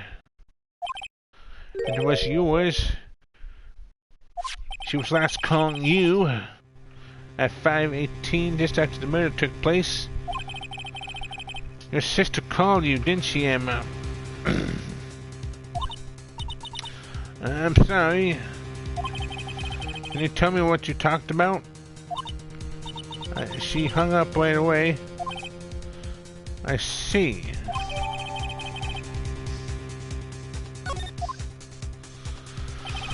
A detective is murdered and the suspect is the top prosecutor in the district. I've got a bad feeling about this. Like maybe I still don't know everything that went on here. To be continued.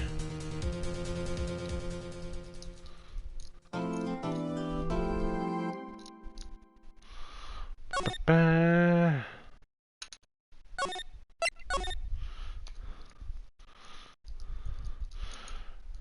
Trial former. Oh. February 23rd, 9:54 a.m. District Court. How did the investigation go yesterday, Mr. Wright? Frankly, there are still a lot of gray areas. Or rather, the whole thing is one big gray area. Don't worry about me, no matter what the outcome. I'm ready to accept my fate. I believe in you, sis.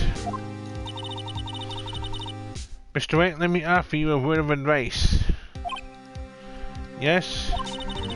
A defense attorney should never believe their client.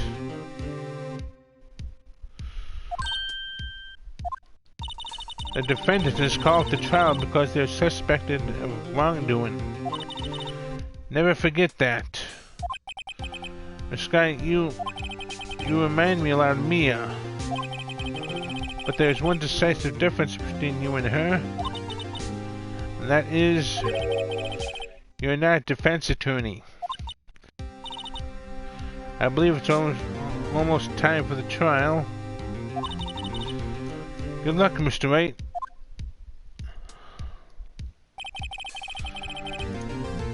My first trial without a Fae helping me. No one's gonna bail me out this time. I'll be alone in there. So I have to discover the truth all by myself. Let's do it, Mr. Wright. I'll be with you the whole way.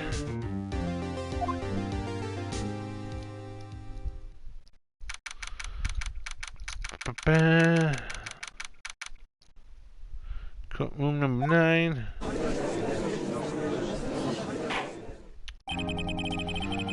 Court is now in session for the trial of Miss Lana Skye. The defense is ready, Your Honor. The prosecution has been ready for a while, Your Honor. Edgeworth. It's been 2 months, but I haven't been in courtroom since his trial.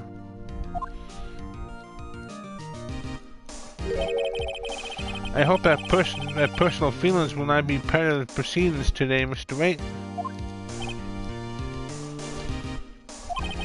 I will choose the path I think is right, regardless of what those around me might say. The judgment to be made here is in our hands, not those of anyone else. Very well, Mr. Edgeworth, your opening statement, please. Chief Prosecutor Lana Skye has committed an unpardonable crime. Not only this, but she was rash enough to commit it in the prosecutor's office lot. Wow, he's much more forceful in person. I suddenly feel like confessing to everything. Please don't, Emma. However, she will not pay for her rashness with her life. There was a witness to her crime. A professional witness. Well then, call your first witness, Mr. Edgeworth. The prosecution calls her to the stand. The Coffin Queen. Where? You ordered the caviar lunch, right? Okay. The judge really wolfing it down. And for you, I have a fiesta bowl. Thanks. Will the witness state her name and profession? And you, sir?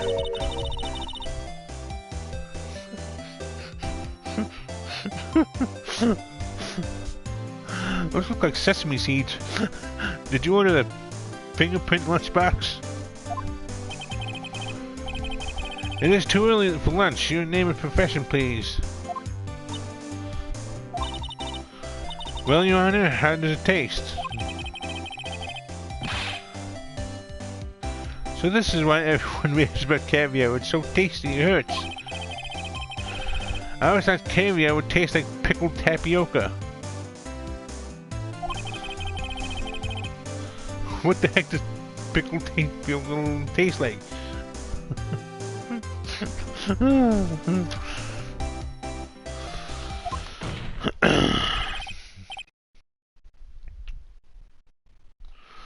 Name, profession now. Me, the name's Angel Star. Don't go forgetting it. I find myself winning Lunchland these days. Is that why you wanted me to say, Mr. Edgeworth? Very well, witness, please describe the incident to us. The prosecution will wait. I'm not finished eating. Who heated up? Very well, Mr. Edgeworth. As you know, we usually call on the police to provide a description of the crime. Your Honor, as Mr. Edgeworth has said to the court, I am a professional. Uh-huh. What exactly does that mean? Until 2 years ago, Miss Angel Star was a special investigator with the police. Really now?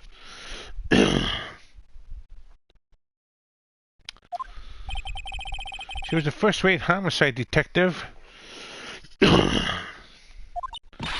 What? Miss Star was a detective?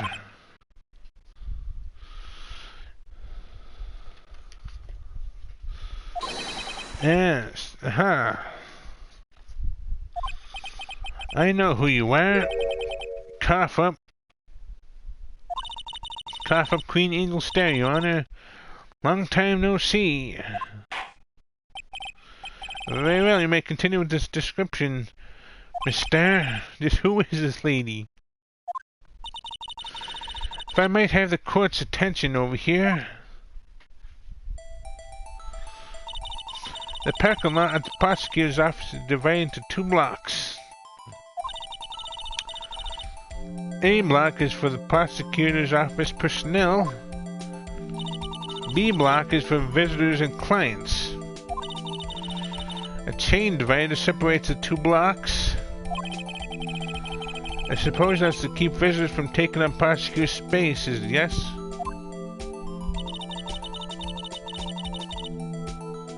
The crime took place by a car in the back of A block in the car's trunk. The killer stabbed the victim with this knife and went to drive the body out. Unfortunately for her, there was a witness and an arrest was made on the spot. And who was this valiant witness? Why, it was me, Your Honor. How convenient.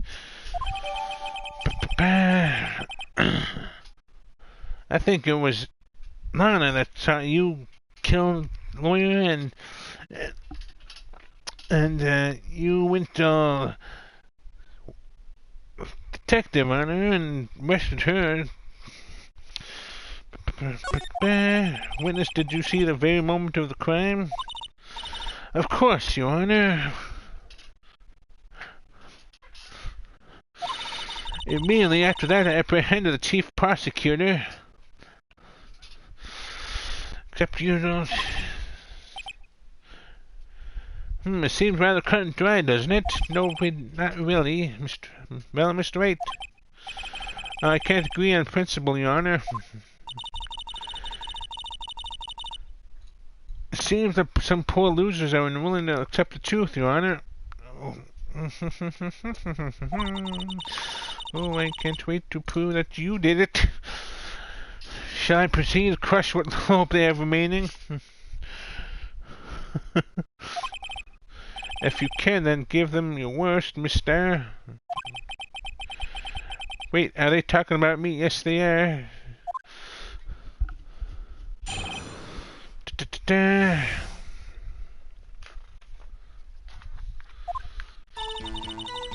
Somehow I always knew a day with this like this would come.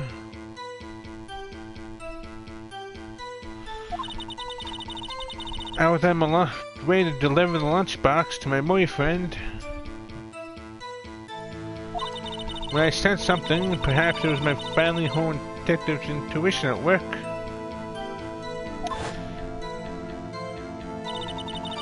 Through the wire fence, I saw the chief prosecutor stand next to a garish car. The chief prosecutor was holding a knife in her right hand. As she thrust the pointed tip of the knife into Detective Goodman's chest. Bringing a lunchbox to your boyfriend, how touching. As you can see, there's no room for doubt. Yes, there is. Plenty of room. The key point of your testimony seems to be nothing other than the point of the knife which you saw being stabbed into Detective Goodman. So how does it feel to be so utterly crushed? Yeah, you didn't do much crushing. Oh God. It's merely flesh wound, Mr. Wright. Very well, Mr. Wright. You may cross-examine the witness.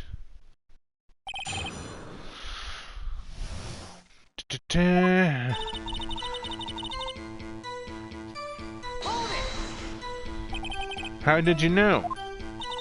I respect the prosecutor's basic abhorrence of crime. Yet their methods are ugly and twisted. Twisted methods will always lead to tragedy.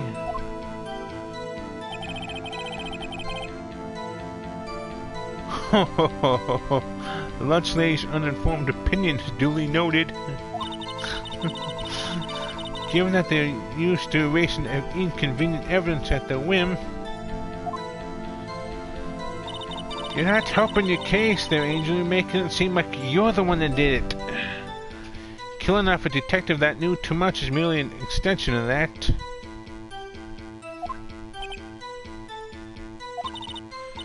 Mr. Stark, do you have something personal against prosecutors? Yes.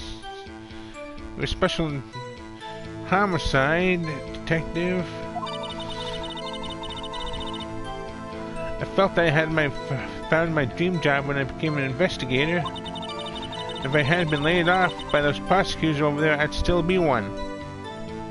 Ooh, sounds like someone has a vendetta.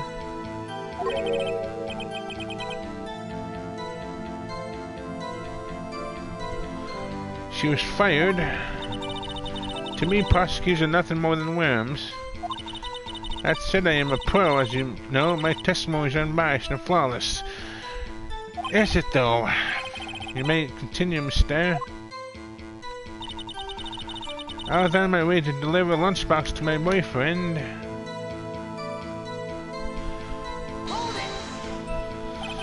This boyfriend, he's the detective. Not that boyfriend, the security guard. That boyfriend? You have several? Yes, this boyfriend, that boyfriend, the other boyfriend. Oh God, my God! Yet another boyfriend's position is still open for applicants. Well then, I'll stick with lunches, thanks. Oh, the judge had to think before replying.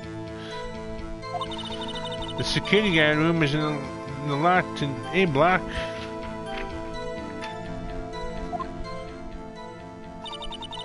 It's up the second level, so you can see everything from there. That would be the room with the security sign. Incidentally, did you bring your lunch boxes by car?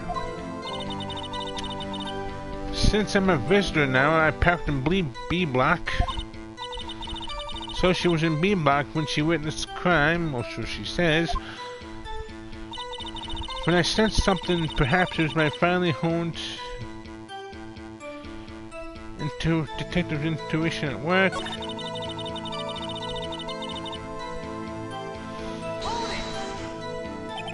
By garage car you mean Mr. Edgeworth's car, yes.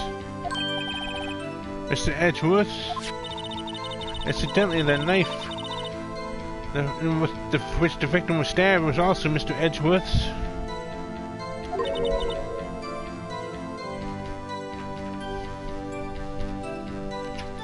Wasn't it? Yep. Indeed it was. What an odd case this is. And the person you saw, you are sure it was the defendant? I saw her from no further than 30 feet away. I am certain it was her. If she's telling the truth, we're doomed. Let's just do what we can, even if we don't have any proof. We can always nitpick. Witness, in your testimony, you clearly state the following.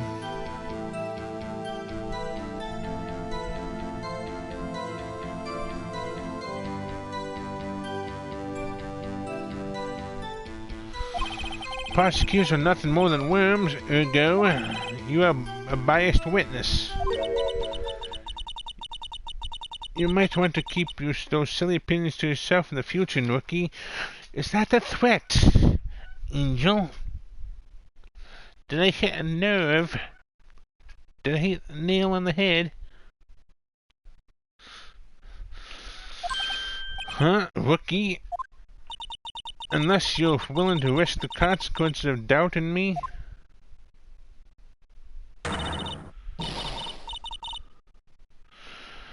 I'll fire you like a fritter, crispy on the outside, chewy on the inside. That wasn't spite. No, it was a threat. She threatened a defense attorney. I may be relegated to the lowly post of lunch lady, but my instincts are honed.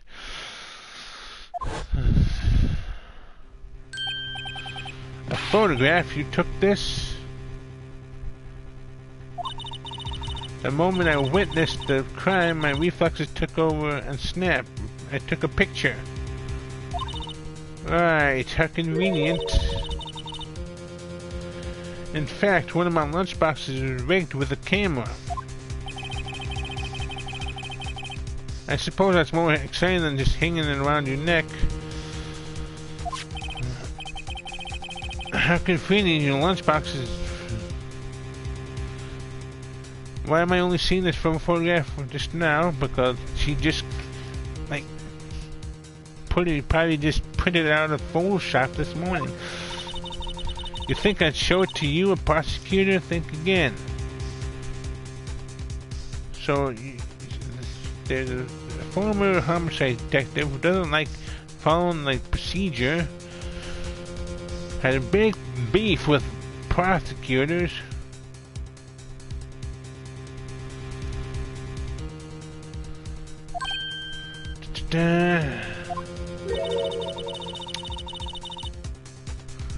My boyfriend works in the photography division of criminal affairs.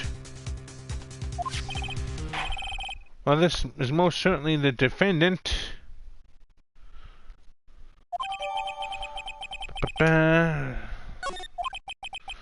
Uh-oh, that is unmistakably on the sky. Are you sure? So what was the defendant doing at this time?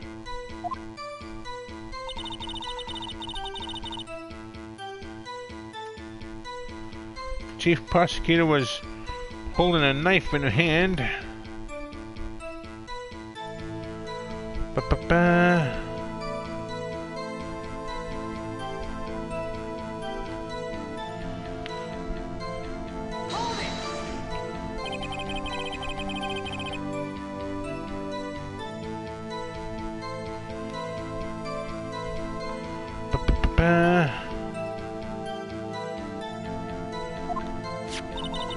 I'd say the blade was about 4 inches long. Is that right, Mr. Edgeworth? Is it your knife? Yes, that's about right. Prosecutors are by nature well versed in the location of a man's vital organs. So are doctors. I'm sure it was easier than boiling an egg from an egg salad surprise set.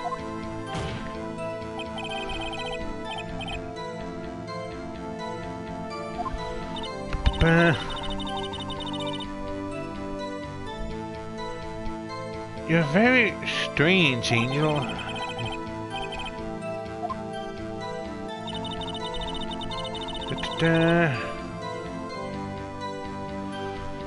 Can't see.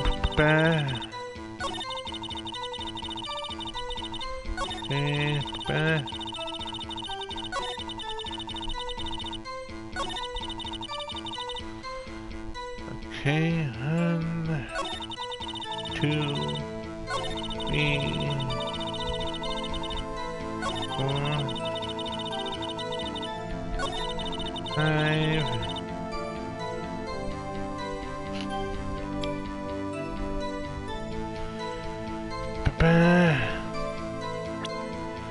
Except it doesn't look like she's holding a knife, though.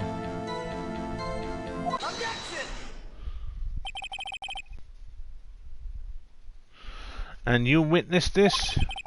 You saw Miss Sky stab the victim with a knife? As I've already said, yes. I swear on my finest salmon swill. Lunch. I'm sure that is a fine lunch, but isn't that odd?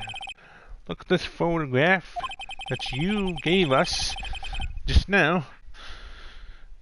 You took it at the very moment of crime, is it not? Then why is Miss Sky not holding a knife? Did it turn invisible? Ahem. Mr. Edgeworth, your thoughts? Wow, Edgeworth. Wow. That is the weakest objection ever, Edgeworth. Yes, like, wow.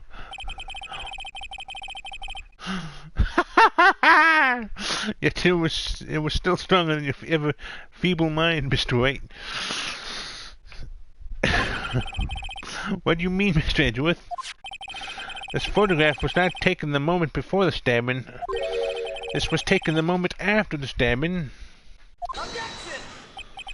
And how can you tell that? Blood spatter. Huh? See the dark crimson stains on the chief prosecutor's coat? But it's a black and white photograph. That could be dirt or wine. It's hard to tell, but this could be blood. Or it could be a stain from food. Well, Mr. Wright, I see no problem here. Of course you don't. No problem except you. Mr. Wright, are you gonna just sit there and take that kind of abuse? You got a better idea? Wait, that contradicts what the witness said in her testimony. Namely, that she took the picture the moment she witnessed the crime.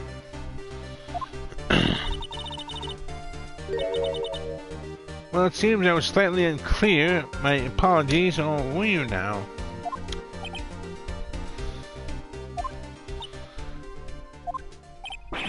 That's it.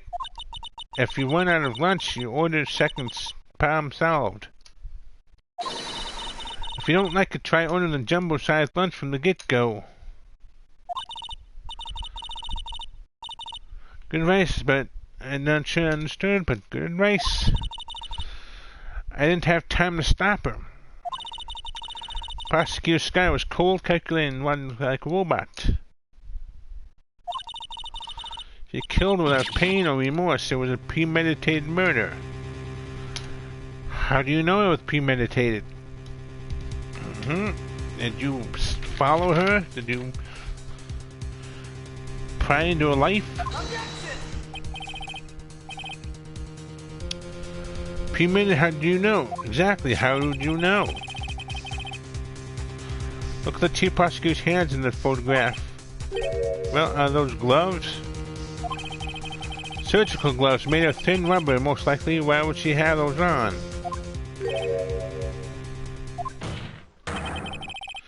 If it was not premeditated, she would not be wearing those gloves.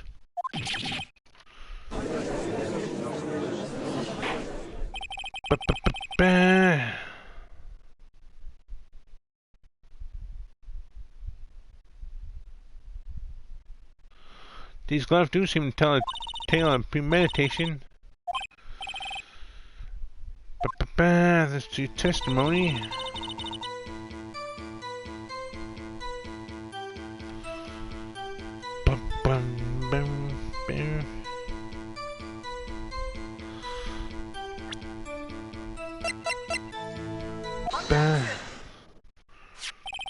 Witness, do you know what this is? Are you trying to test me? I sell lunchboxes for a living, you know. That's a knife. The knife. The knife that was in the Mr. Edgeworth's trunk. It is my knife. What's with this case? The bloody murder weapon, a red car, all belonging to the prosecutor there? The defendant is the chief prosecutor for the district.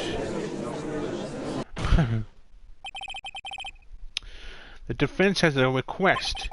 We ask that the witness provide an accurate testimony. What's that, rookie?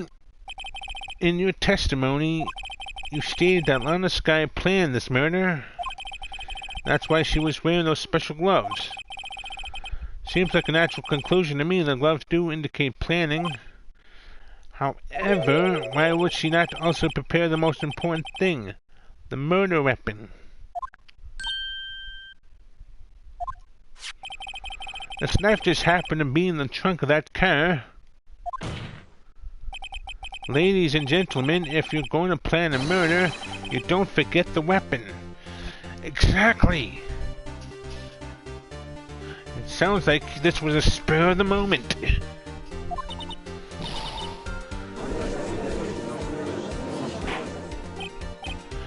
Order, order, order.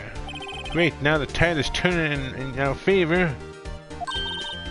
Great show, Mr. White. My sister's as good as free. We're not out of the woods yet. Emma, don't get too cocky just yet. Right.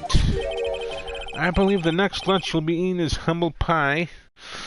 I'm not a big fan of humble pie. It tastes like asparagus, which is just blah. Hope you wouldn't delude yourself into thinking that the tide is turned. Not over such a trifling detail. But this shoots a hole in the whole premeditated theory. But the prosecution could care less if it was premeditated or not. The only one who seems to care is that lunch lady over there. The defendant, Lana Skye, murdered a detective with a knife. Your knife? That is the only thing the prosecution need prove, nothing else. Very good, Mr. Prosecutor. Suppose you think you're clever now. But you know as well as I do that she planned on killing him. It was planned. If it wasn't, why would she have been wearing? I believe I'd like to hear testimony again.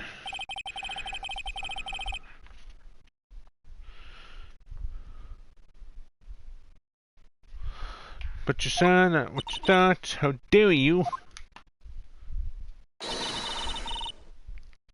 My powers of deduction not to be underestimated. Really now?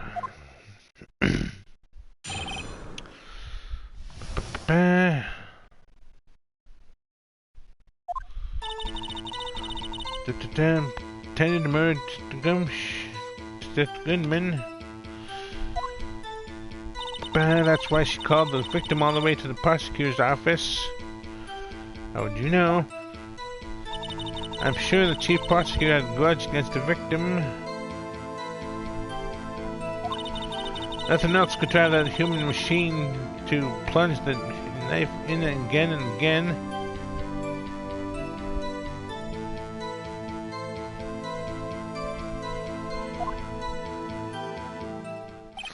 Okay.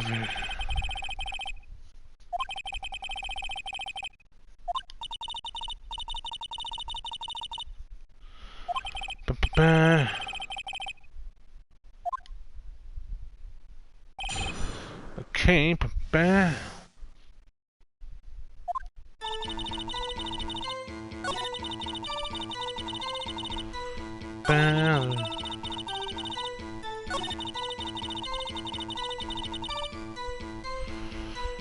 Again and again, huh? Let's see, what does the autopsy... One knife wound. Yeah. You say she stabbed him again and again, but you couldn't have witnessed that. Are you testing me? Then I'll test you. With this, my moss surprise.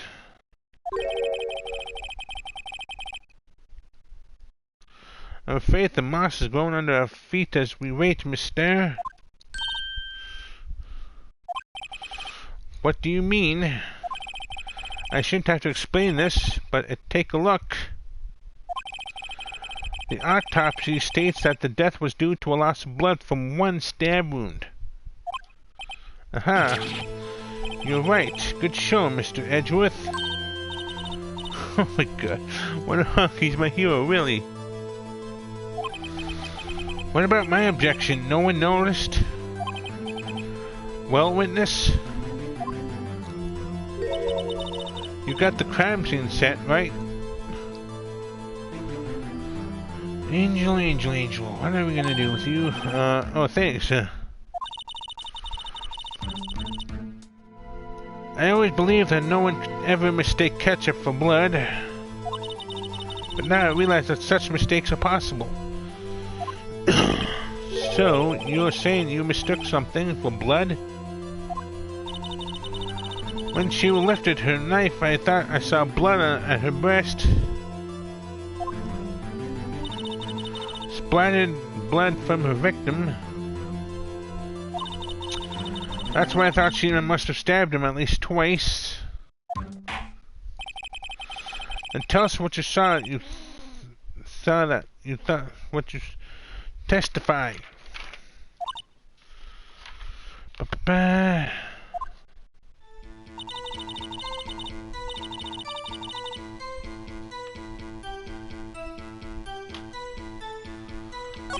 Ba-ba.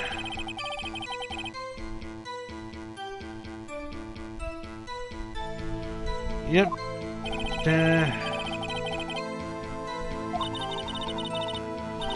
Short Rick burns out the fast scientific facts.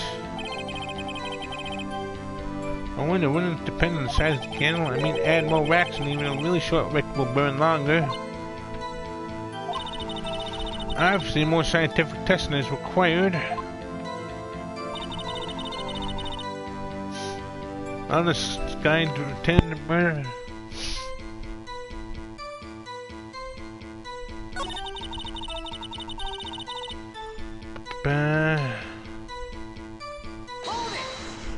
How'd you know? You have no proof that this guy called him there. Oh, going that route, huh? There was no record of a call man and the defendant on this guy's phone. She may have written him a letter. Really?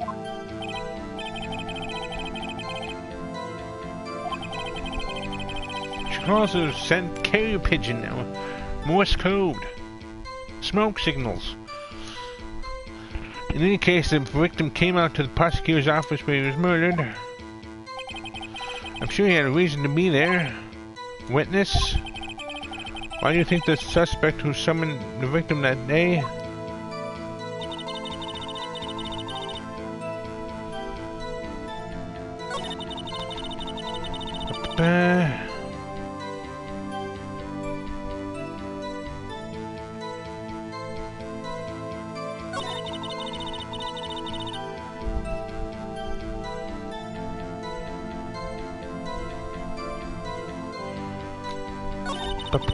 Red muffler looked like blood to me. That's how gassy this whole scene was.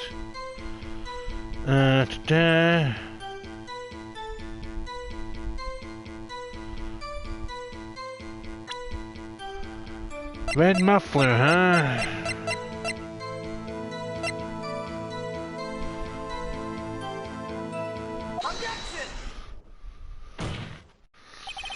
Mister, I demand an explanation. The witness clearly not suited for detective work. Ooh. Ooh. Ooh, Edge with the low blow. What? The suspect was not wearing a scarf or a muffler of any kind when she stabbed the victim. And you've proved it yourself with this photograph. But that can't be. Only a professional lunch lady could be so utterly clueless. And congratulations, perhaps you finally found your true calling in life. Oh my god! Edgeworth with the brutality! In the end, Mr. Edgeworth prevails. What was my objection? Tap liver? But was there a scarf? No, not that, but something red, really. Well now, where were we? The witness has given us an entertaining interlude, but back to business. What? Very well, witness, continued your testimony. You saw the crime and apprehended the suspect. Tell us about that. Very well. I do remember some things accurately, at least. Ultimately, we couldn't shake the most important part of a testimony. The most important part? The part where your sister stabs the victim. The next testimony might just be the moment of truth.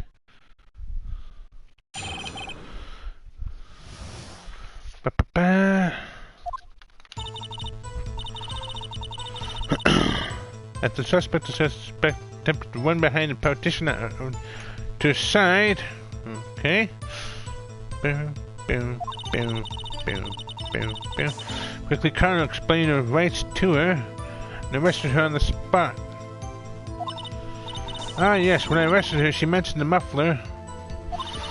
That's what had me confused in my earlier testimony. The chief prosecutor made her escape against Angel's stare. Resistance is futile. You're quite determined about the scarf, aren't you? I strike like a snake and bite like a cobra. A blind cobra that didn't know what it's doing. That's me, Angel Stare.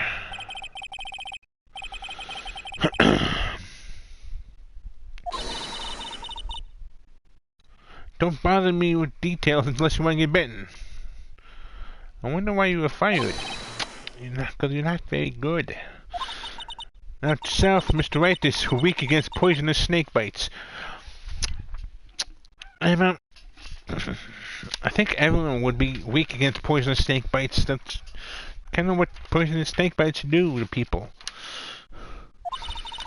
Chief prosecutor tried to resist, but her efforts were in vain.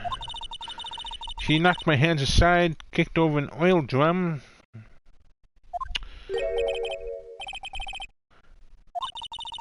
Oh, she's beautiful but deadly. A predator, this one leopard woman. Wow. Very well. Persuade you comment your cross-examination, if you will. Ba-ba-ba. The one behind the petition.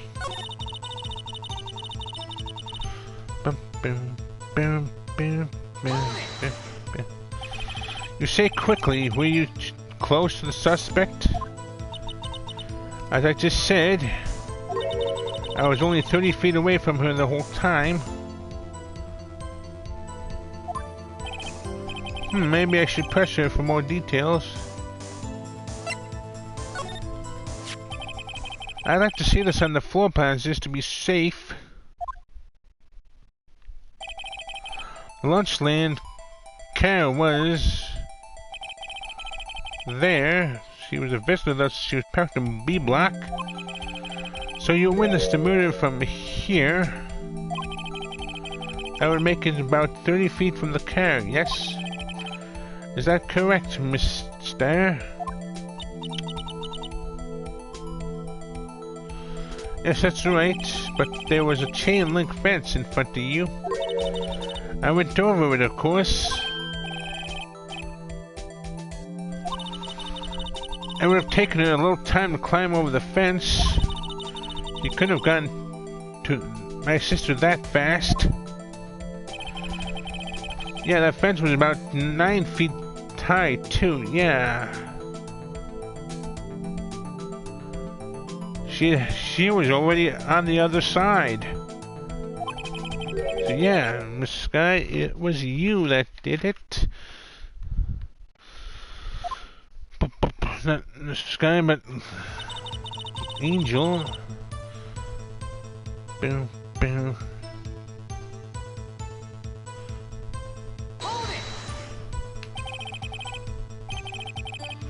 She mentioned the muffler. What exactly did she say?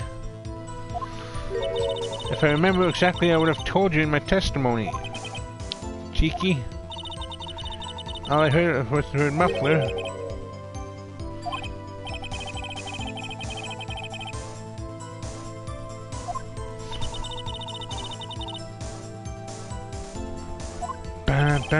Her phone, can't mean. By phone, do you mean the cell phone discovered at the crime scene? Yes, ultimately. My memory is about short. It's like a salmon head upstream, you see? Maybe that's why you were fired in the first place. No, the court doesn't see me there. The chief prosecutor first attempted to use the phone hanging on the wall. On the wall? That's right. In the car, there was an emergency phone on the wall.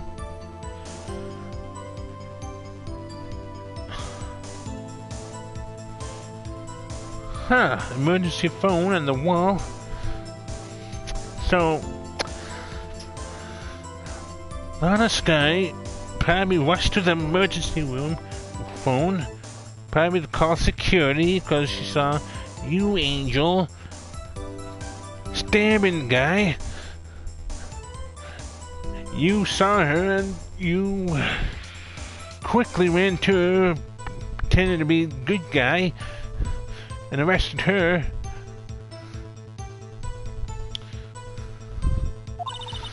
Apparently it was out of order, so she used her cell phone. Indeed, the emergency phone was out of order that day. Good witnessing, witness, no bad witnessing.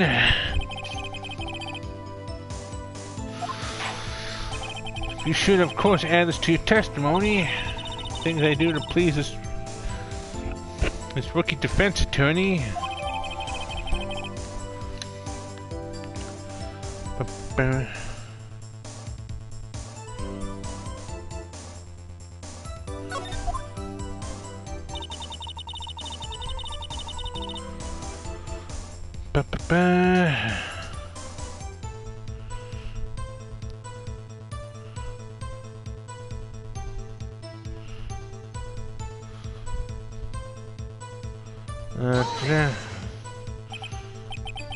Do you think you could restate your testimony for the court? I was going to ask the same thing. I'll only say this one time, so listen close, rookies.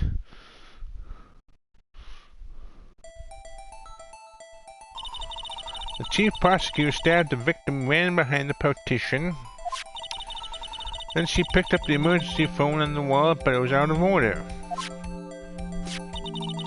So she pulled her own cell phone out of her pocket. And during that time you climbed over the chain link fence, a 9-foot chain link fence. Then when I boldly grabbed her arm, the chief prosecutor hung up her phone. And you saw her doing this. What is it, Mr. Wright?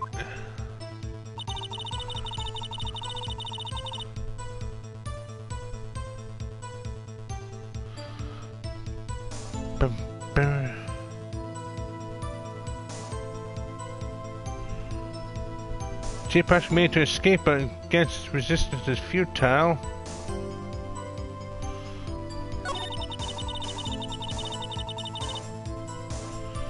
Ba-ba.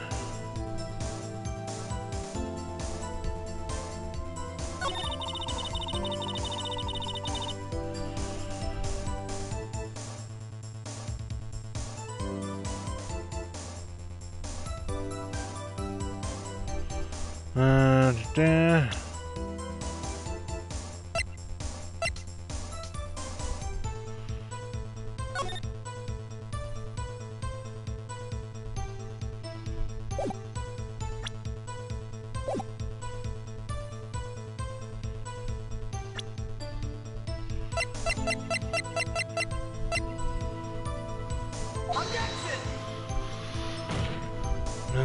Your Honor, that statement contradicts this evidence.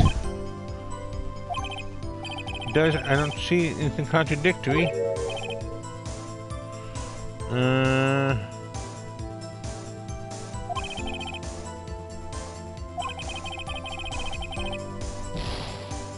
Okay, so it's wrong. Da-da.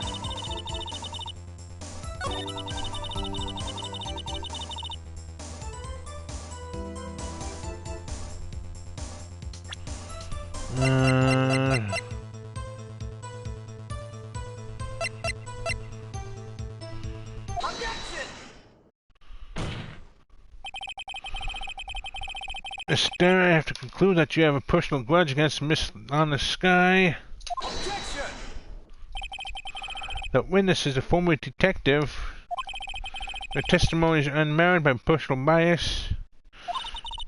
Well, who would have thought you would be my knight in shining armor prosecutor? You who, together with the chief prosecutor, kicked me out 2 years ago. Ooh. Well, mister, this is a fatal contradiction with your testimony. How do you explain this? If I don't know what you're talking about, mess with me and I'll make you cough it all up. Ahem, let's look at the floor plans. You said you witnessed the crime from this point. However, if that's true, you couldn't possibly have seen Miss Sky making that phone call. I believe you see what I'm getting at.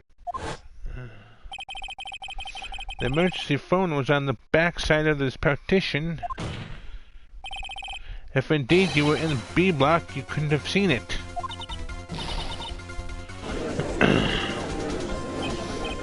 Order, what's the meaning of this? It's simple, Your Honor.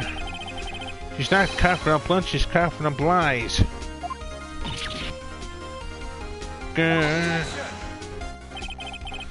That's quite a claim, Mr. Wright. Perhaps you will allow me a question? Tell us exactly what lie this witness has told the court.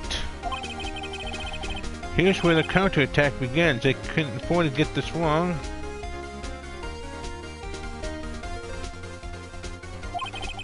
The witness lied about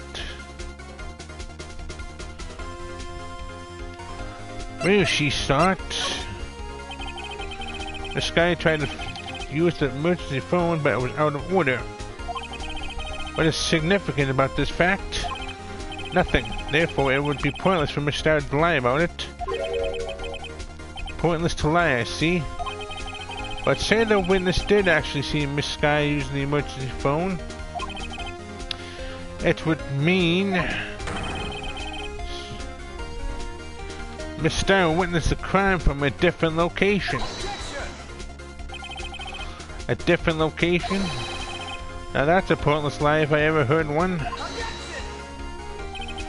Before you call my lie pointless, at least let me tell it. Let me ask a question to a clever wordsmith, Mr. Wright. Just where was this witness when she saw the crime? All the testimony we've heard until now points in one direction. The place from where Miss Starr witnessed the crime was here. Ba-ba-ba.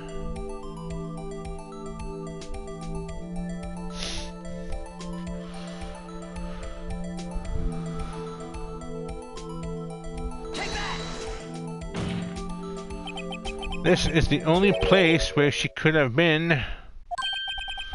The security guard room? Indeed, the security room in the underground parking lot is well positioned. It's built on the second floor and you can see the entire lot. She would have been able to see the emergency phone from there. But why there? There are many other places where she could have been to have seen the phone. Not in this case, Your Honor. A witness not being part of the prosecutor's office couldn't park in A block. The only place where she could have seen the crime on the back of the partition is here. I remember in your testimony you said you brought a lunch to your boyfriend in the security guard room, yes? Well, mister, how many years have I been getting the better of men? To think that the tables could be turned. Today, man has got the better of Angel Star. I've given up. What have you done? You used to be a detective. You should know better.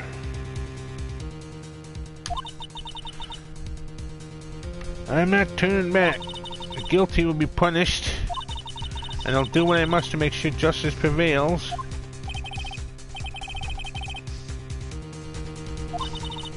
Mr. White, doesn't this strike you as odd? Yes, it does. It seems like she has a very big vendetta. Why did Mr.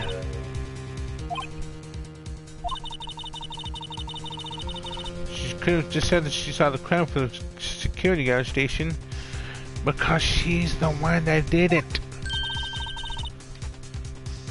It wouldn't change anything. Exactly. This photograph tells all. It was the defendant who stabbed the victim.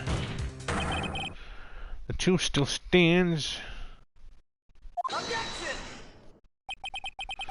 It still stands. I disagree, Mr. Edgeworth. What? If a witness is found to be lying, they're guilty of perjury. She knows this.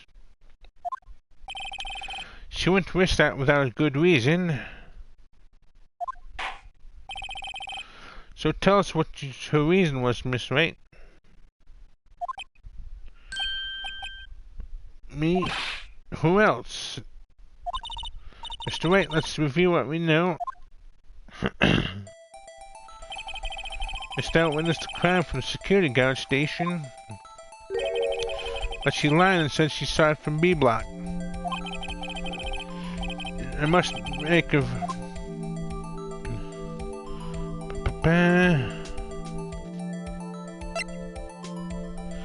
distance to the crime.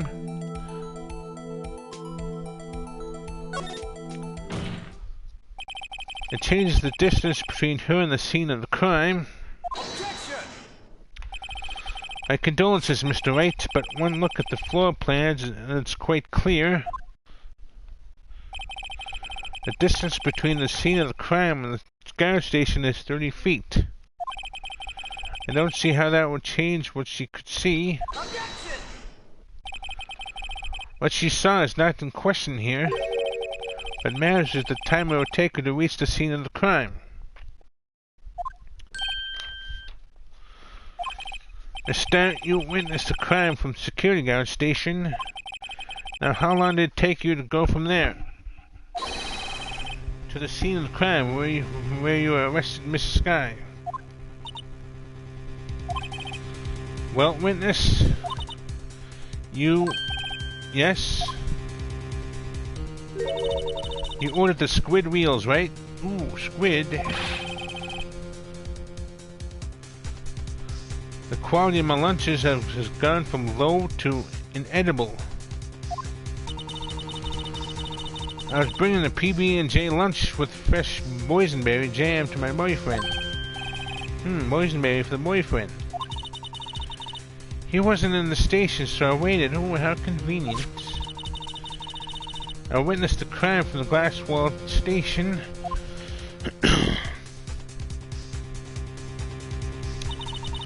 And before I knew what I was doing, I found myself running towards the scene. But the door was locked, so I couldn't open it.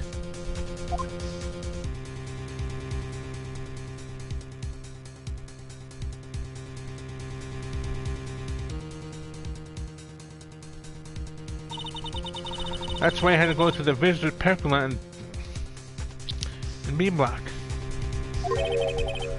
That's quite a detour. Yes, it is.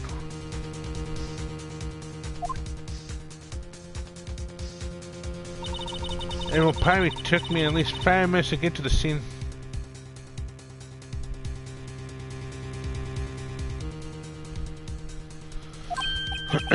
Five minutes.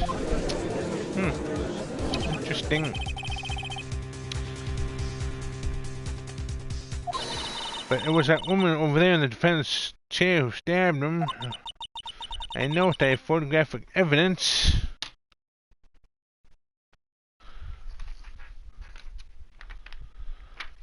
You were in the station at the time.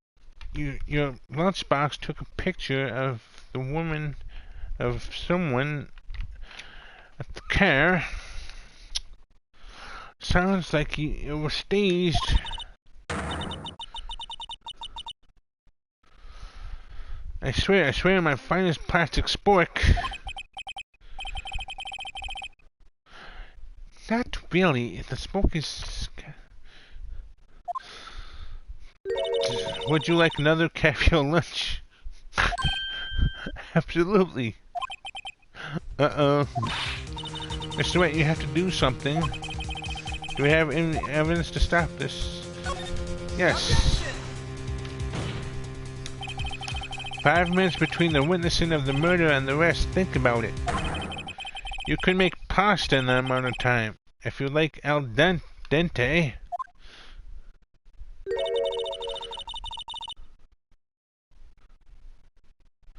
I've got lunch boxes that tie pasta into knots. At 5 minute blank. Isn't that strange? Strange? If you were a criminal, what would you do with 5 minutes, Your Honor? Well, I guess I'd flee the scene. Hey, don't get the wrong idea. I didn't... George, calm down. No one's accusing you of anything. You have instincts of killing. You would run, but this time was different. Miss Sky dawdled at the scene of the crime. She even had her picture taken. No true criminal would act this way. It's inconceivable. Unless she was being set up. Well then, it seems we've come to the end of the testimony.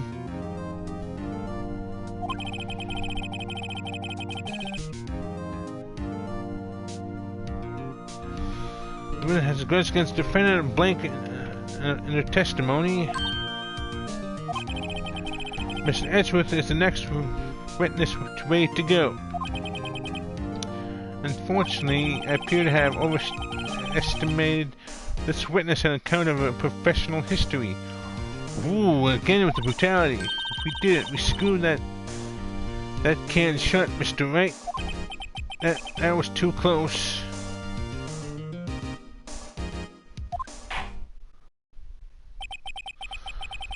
I'm afraid that the cough-up queen has been dethroned. And with that, court is adjourned.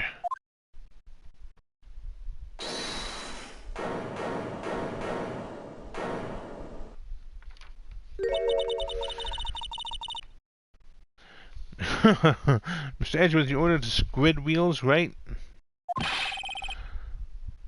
That's the one she tried to foist off on me. I prefer to not take the defense team's leftovers. Anything else to say? I might be able to save you. I have decisive evidence. What was that? Is this another one of the trick lunchboxes?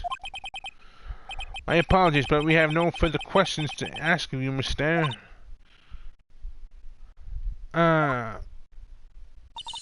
Is this your jumbo lunchbox? Woohoo, a triple-decker. Out of difference, the witness is determination to allow one more testimony. You just want more caveat, Judge. Let's hear about this decisive evidence. Like the lunchland monitor says, you won't be disappointed. What's she going to pull out of her lunchbox this time? More onion wheels? Squid wheels? I should have mentioned those for 5 minutes when I wasn't looking at the crime scene. And now, to the matter of the victim's shoe. Did I not bring this up? No, you didn't. 2 types of blood were found on the shoe. One was, of course, the victim's, and the other blood type matched that of the defendant, Miss Lana Sky. But how would you know? The shoe proved it. It's flawless, decisive evidence. Doesn't prove anything. There's blood found in that shoe? Try Lunchland for all your lunch and decisive evidence needs. Witness, what's the meaning of this? Why is this the first time I've heard of this evidence? Simple, as I've already said. I don't trust you with evidence, Mr. Edgeworth. That's why I took the liberty of investigating this myself. And you had blood tests performed? Didn't I mention? I have 3 boyfriends in forensics. In case, Your Honor, I can't accept this as evidence. What? You must know the 2 rules of evidence law. Rule 1, no evidence shall be shown without the approval of the police department. In other words, this shoe is legal evidence, at least for the time being. Is that right, Mr. Wright? Seems so. Edgeworth sure is celebrating. Not so fast, Mr. Edgeworth. Don't forget, I used to be a detective. Yes, keyword is used to. As in, you're not a civilian. As I mentioned previously, the shoe has already been tested by a member of the forensics department. As you can see, it was approved by the police department as of today. How convenient. Even the general public can produce official evidence, Mr. Edgeworth. Ooh, he's not happy. Is that right, Mr. Wright? I seem so. Edgeworth is looking pretty sullen. You can at least study some evidence law, really. The prosecution's complaints notwithstanding, it appears that this evidence satisfies the first rule of evidence law. However, it seems you have yet another count against you, witness.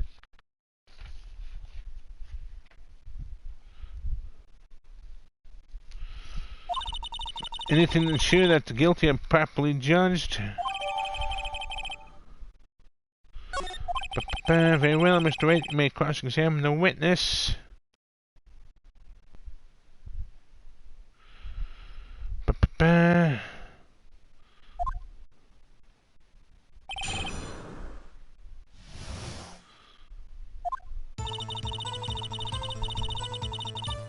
I should have mentioned those.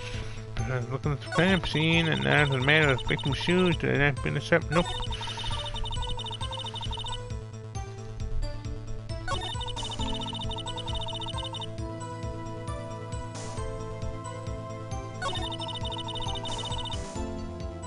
Okay, let's see.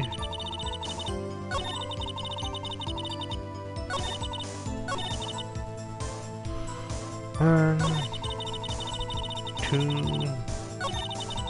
3, 4, 5.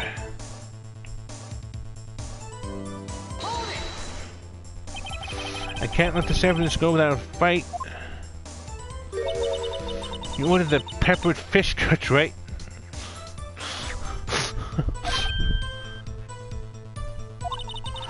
Some like it hot, Mr. White. Some like your client. She's in enough hot water to make a whole vat of soup.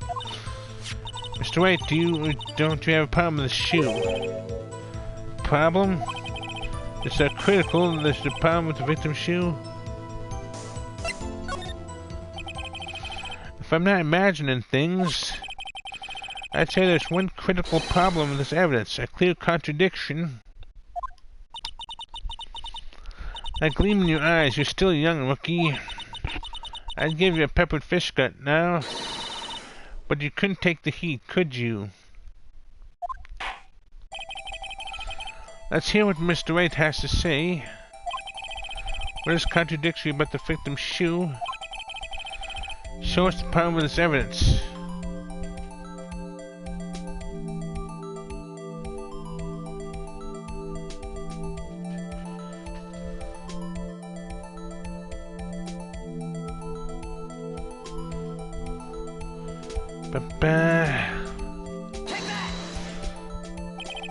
The problem with this evidence is here.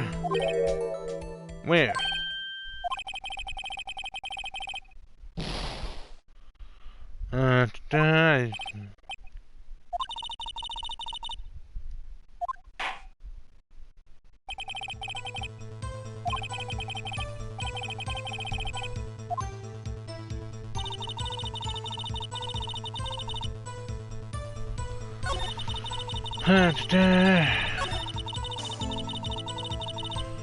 I thought I did that.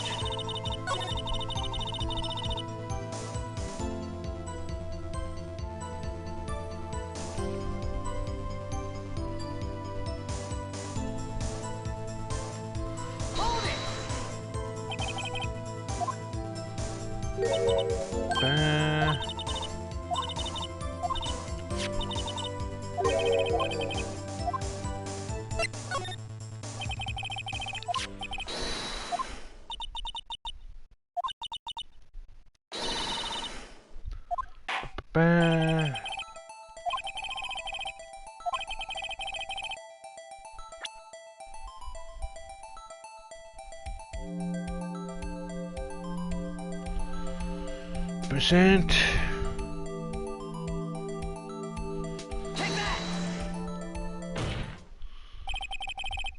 I wonder if you've noticed there's blood on the bottom of the shoe. Don't mess with me, rookie. What? Again, with the threats. Oh, it'll be your blood on the bottom of the shoe. Indeed, there was quite a bit of blood on the bottom of the shoe. Makes sense, the victim was stabbed with a knife. What could possibly be contradictory about the bottom?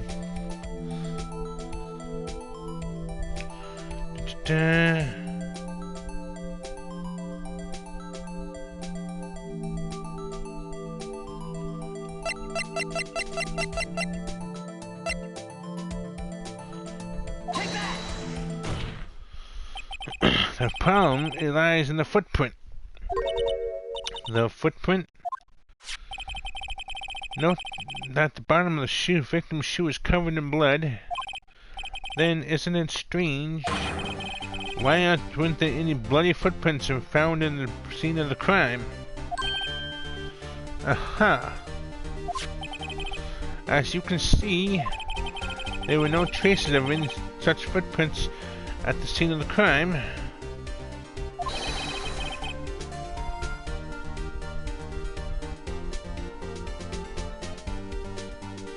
The contradictory claim about the shoe. This picture only shows part of the floor, so there could have been bloody footprints. Then where are they, Mr. Edgeworth? Because we checked the scene and found nothing of the sort.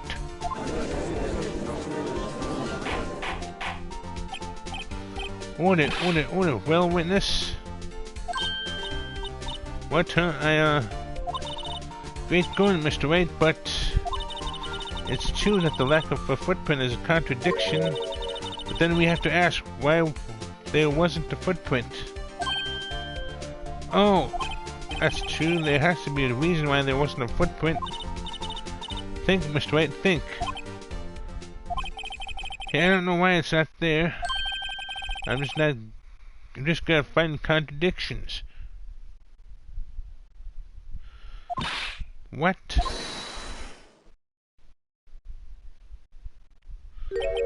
I see. And now I get it. Get what? Our witness is more devious than I gave her credit for. We were hoodwinked to the very end. But she said there's one vital hint of the truth in her testimony. What were you thinking about? Think back to when she told us about apprehending the suspect.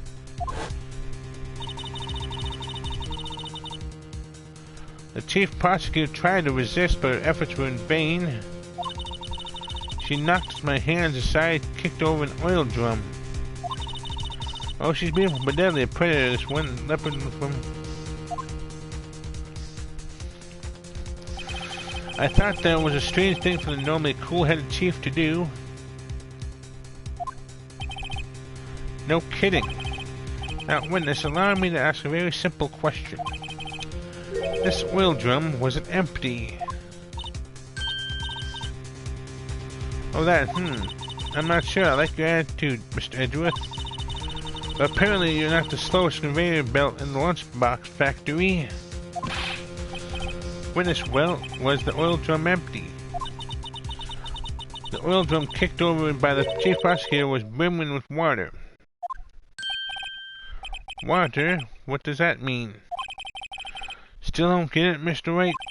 Do you want to know the reason she knocked it over? The real reason? You don't mean... Yes, the suspect knocked over the oil drum for one reason alone. To erase the bloodstains that would become evidence against her. Is that so,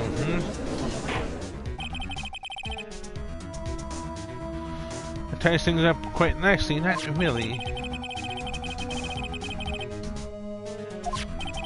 Then after the deed was done, she knocked over the oil drum to erase the telltale signs.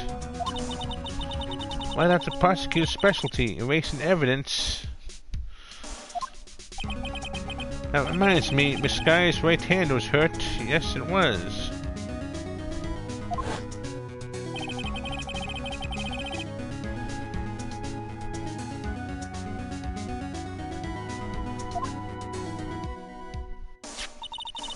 So that's when my sister's blood got on the shoe.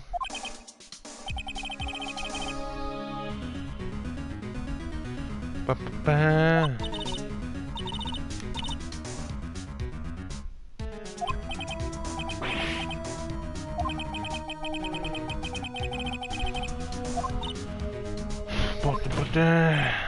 Enough. There is no need for further debate. The verdict, Your Honor.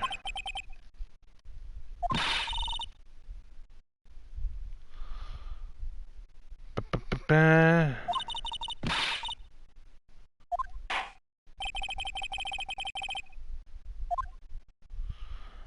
Ba-ba-ba-ba.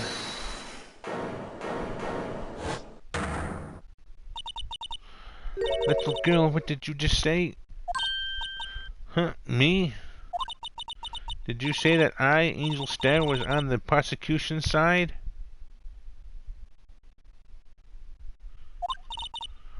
Well, yeah, you were. You're saying my sister hid evidence by erasing the bloody footprints. Well, I thought you had your fill, but here you are demanding a second helping. Another lunchbox. Lunchbox called evidence. Wait, witnesses don't tell me you have something else. Time for deliberations passed. Any further comments and you will be held in contempt of court. Your threats don't scare the cough-up queen. Look at this. A photograph.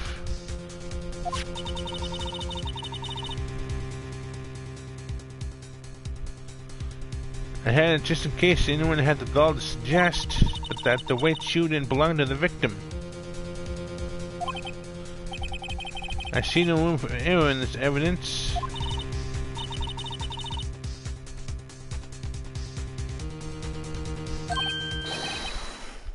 Yes, it's clearly wet.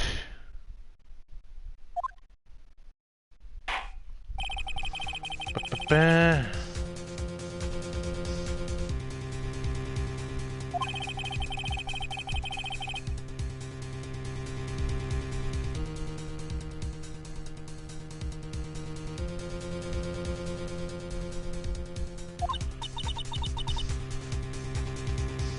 I'm sorry, Mr. White.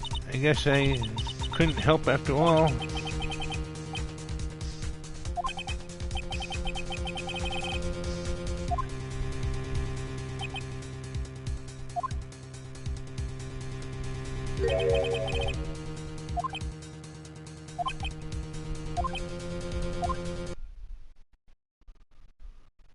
Right, or not. Don't be so quick to throw in the towel.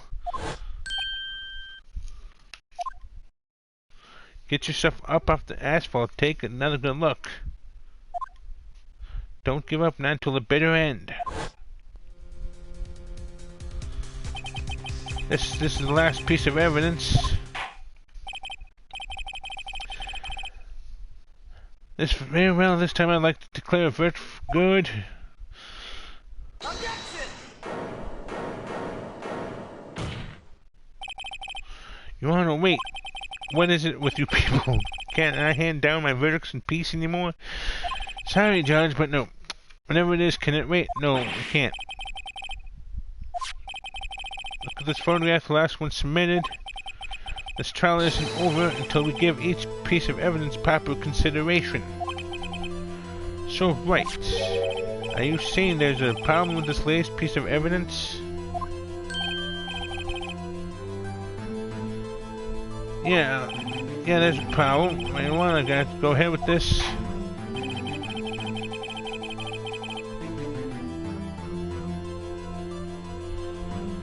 Ba-ba-ba.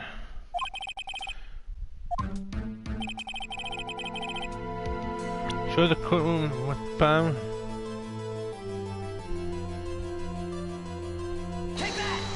Take that.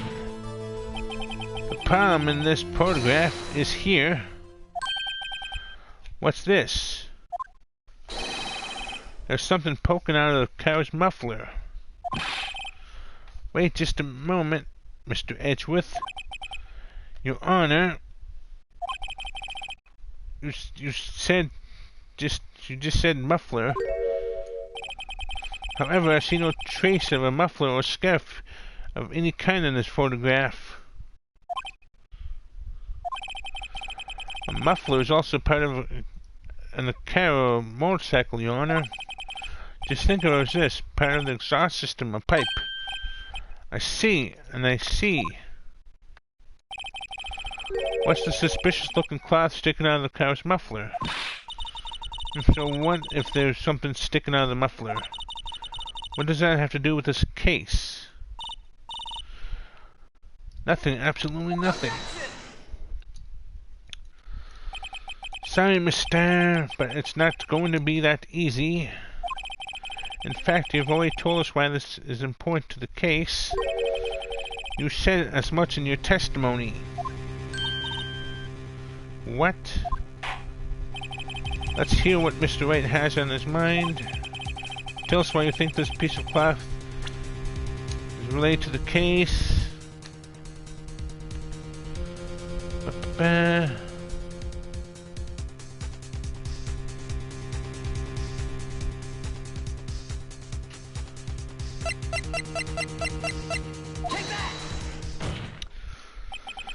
Mister, recall your testimony for the court. Ah, yes, when I arrested her, she mentioned the muffler. That's what had me confused in my earlier testimony. Muffler, ah!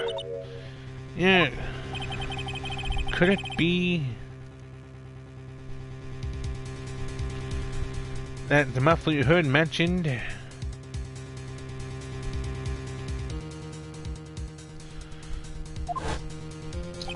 was actually this exhaust pipe? If so, that means the piece of cloth is vital evidence.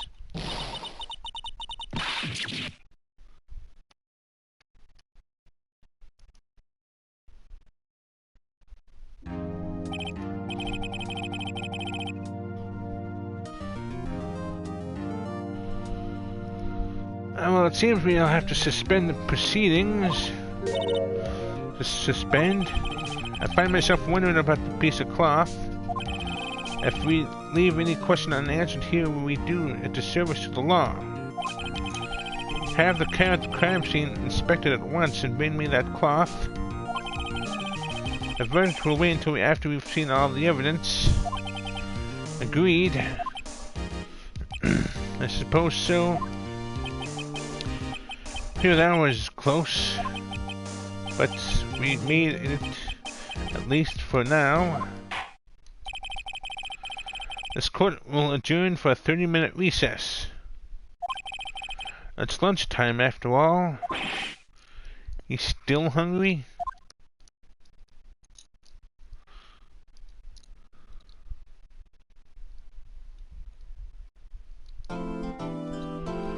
Ba-ba-ba.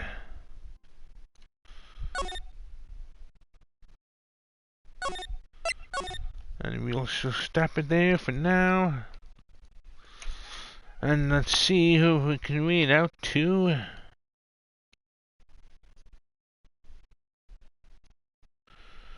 Ba-ba-ba.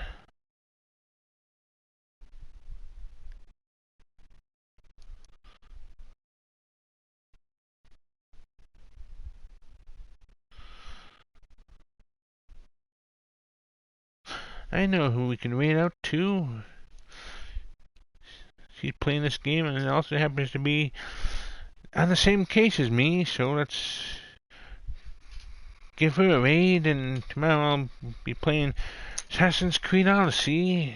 So thank you for coming. Ba-ba-ba.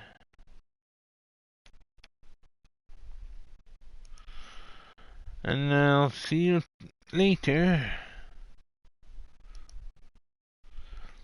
Ba-ba-ba.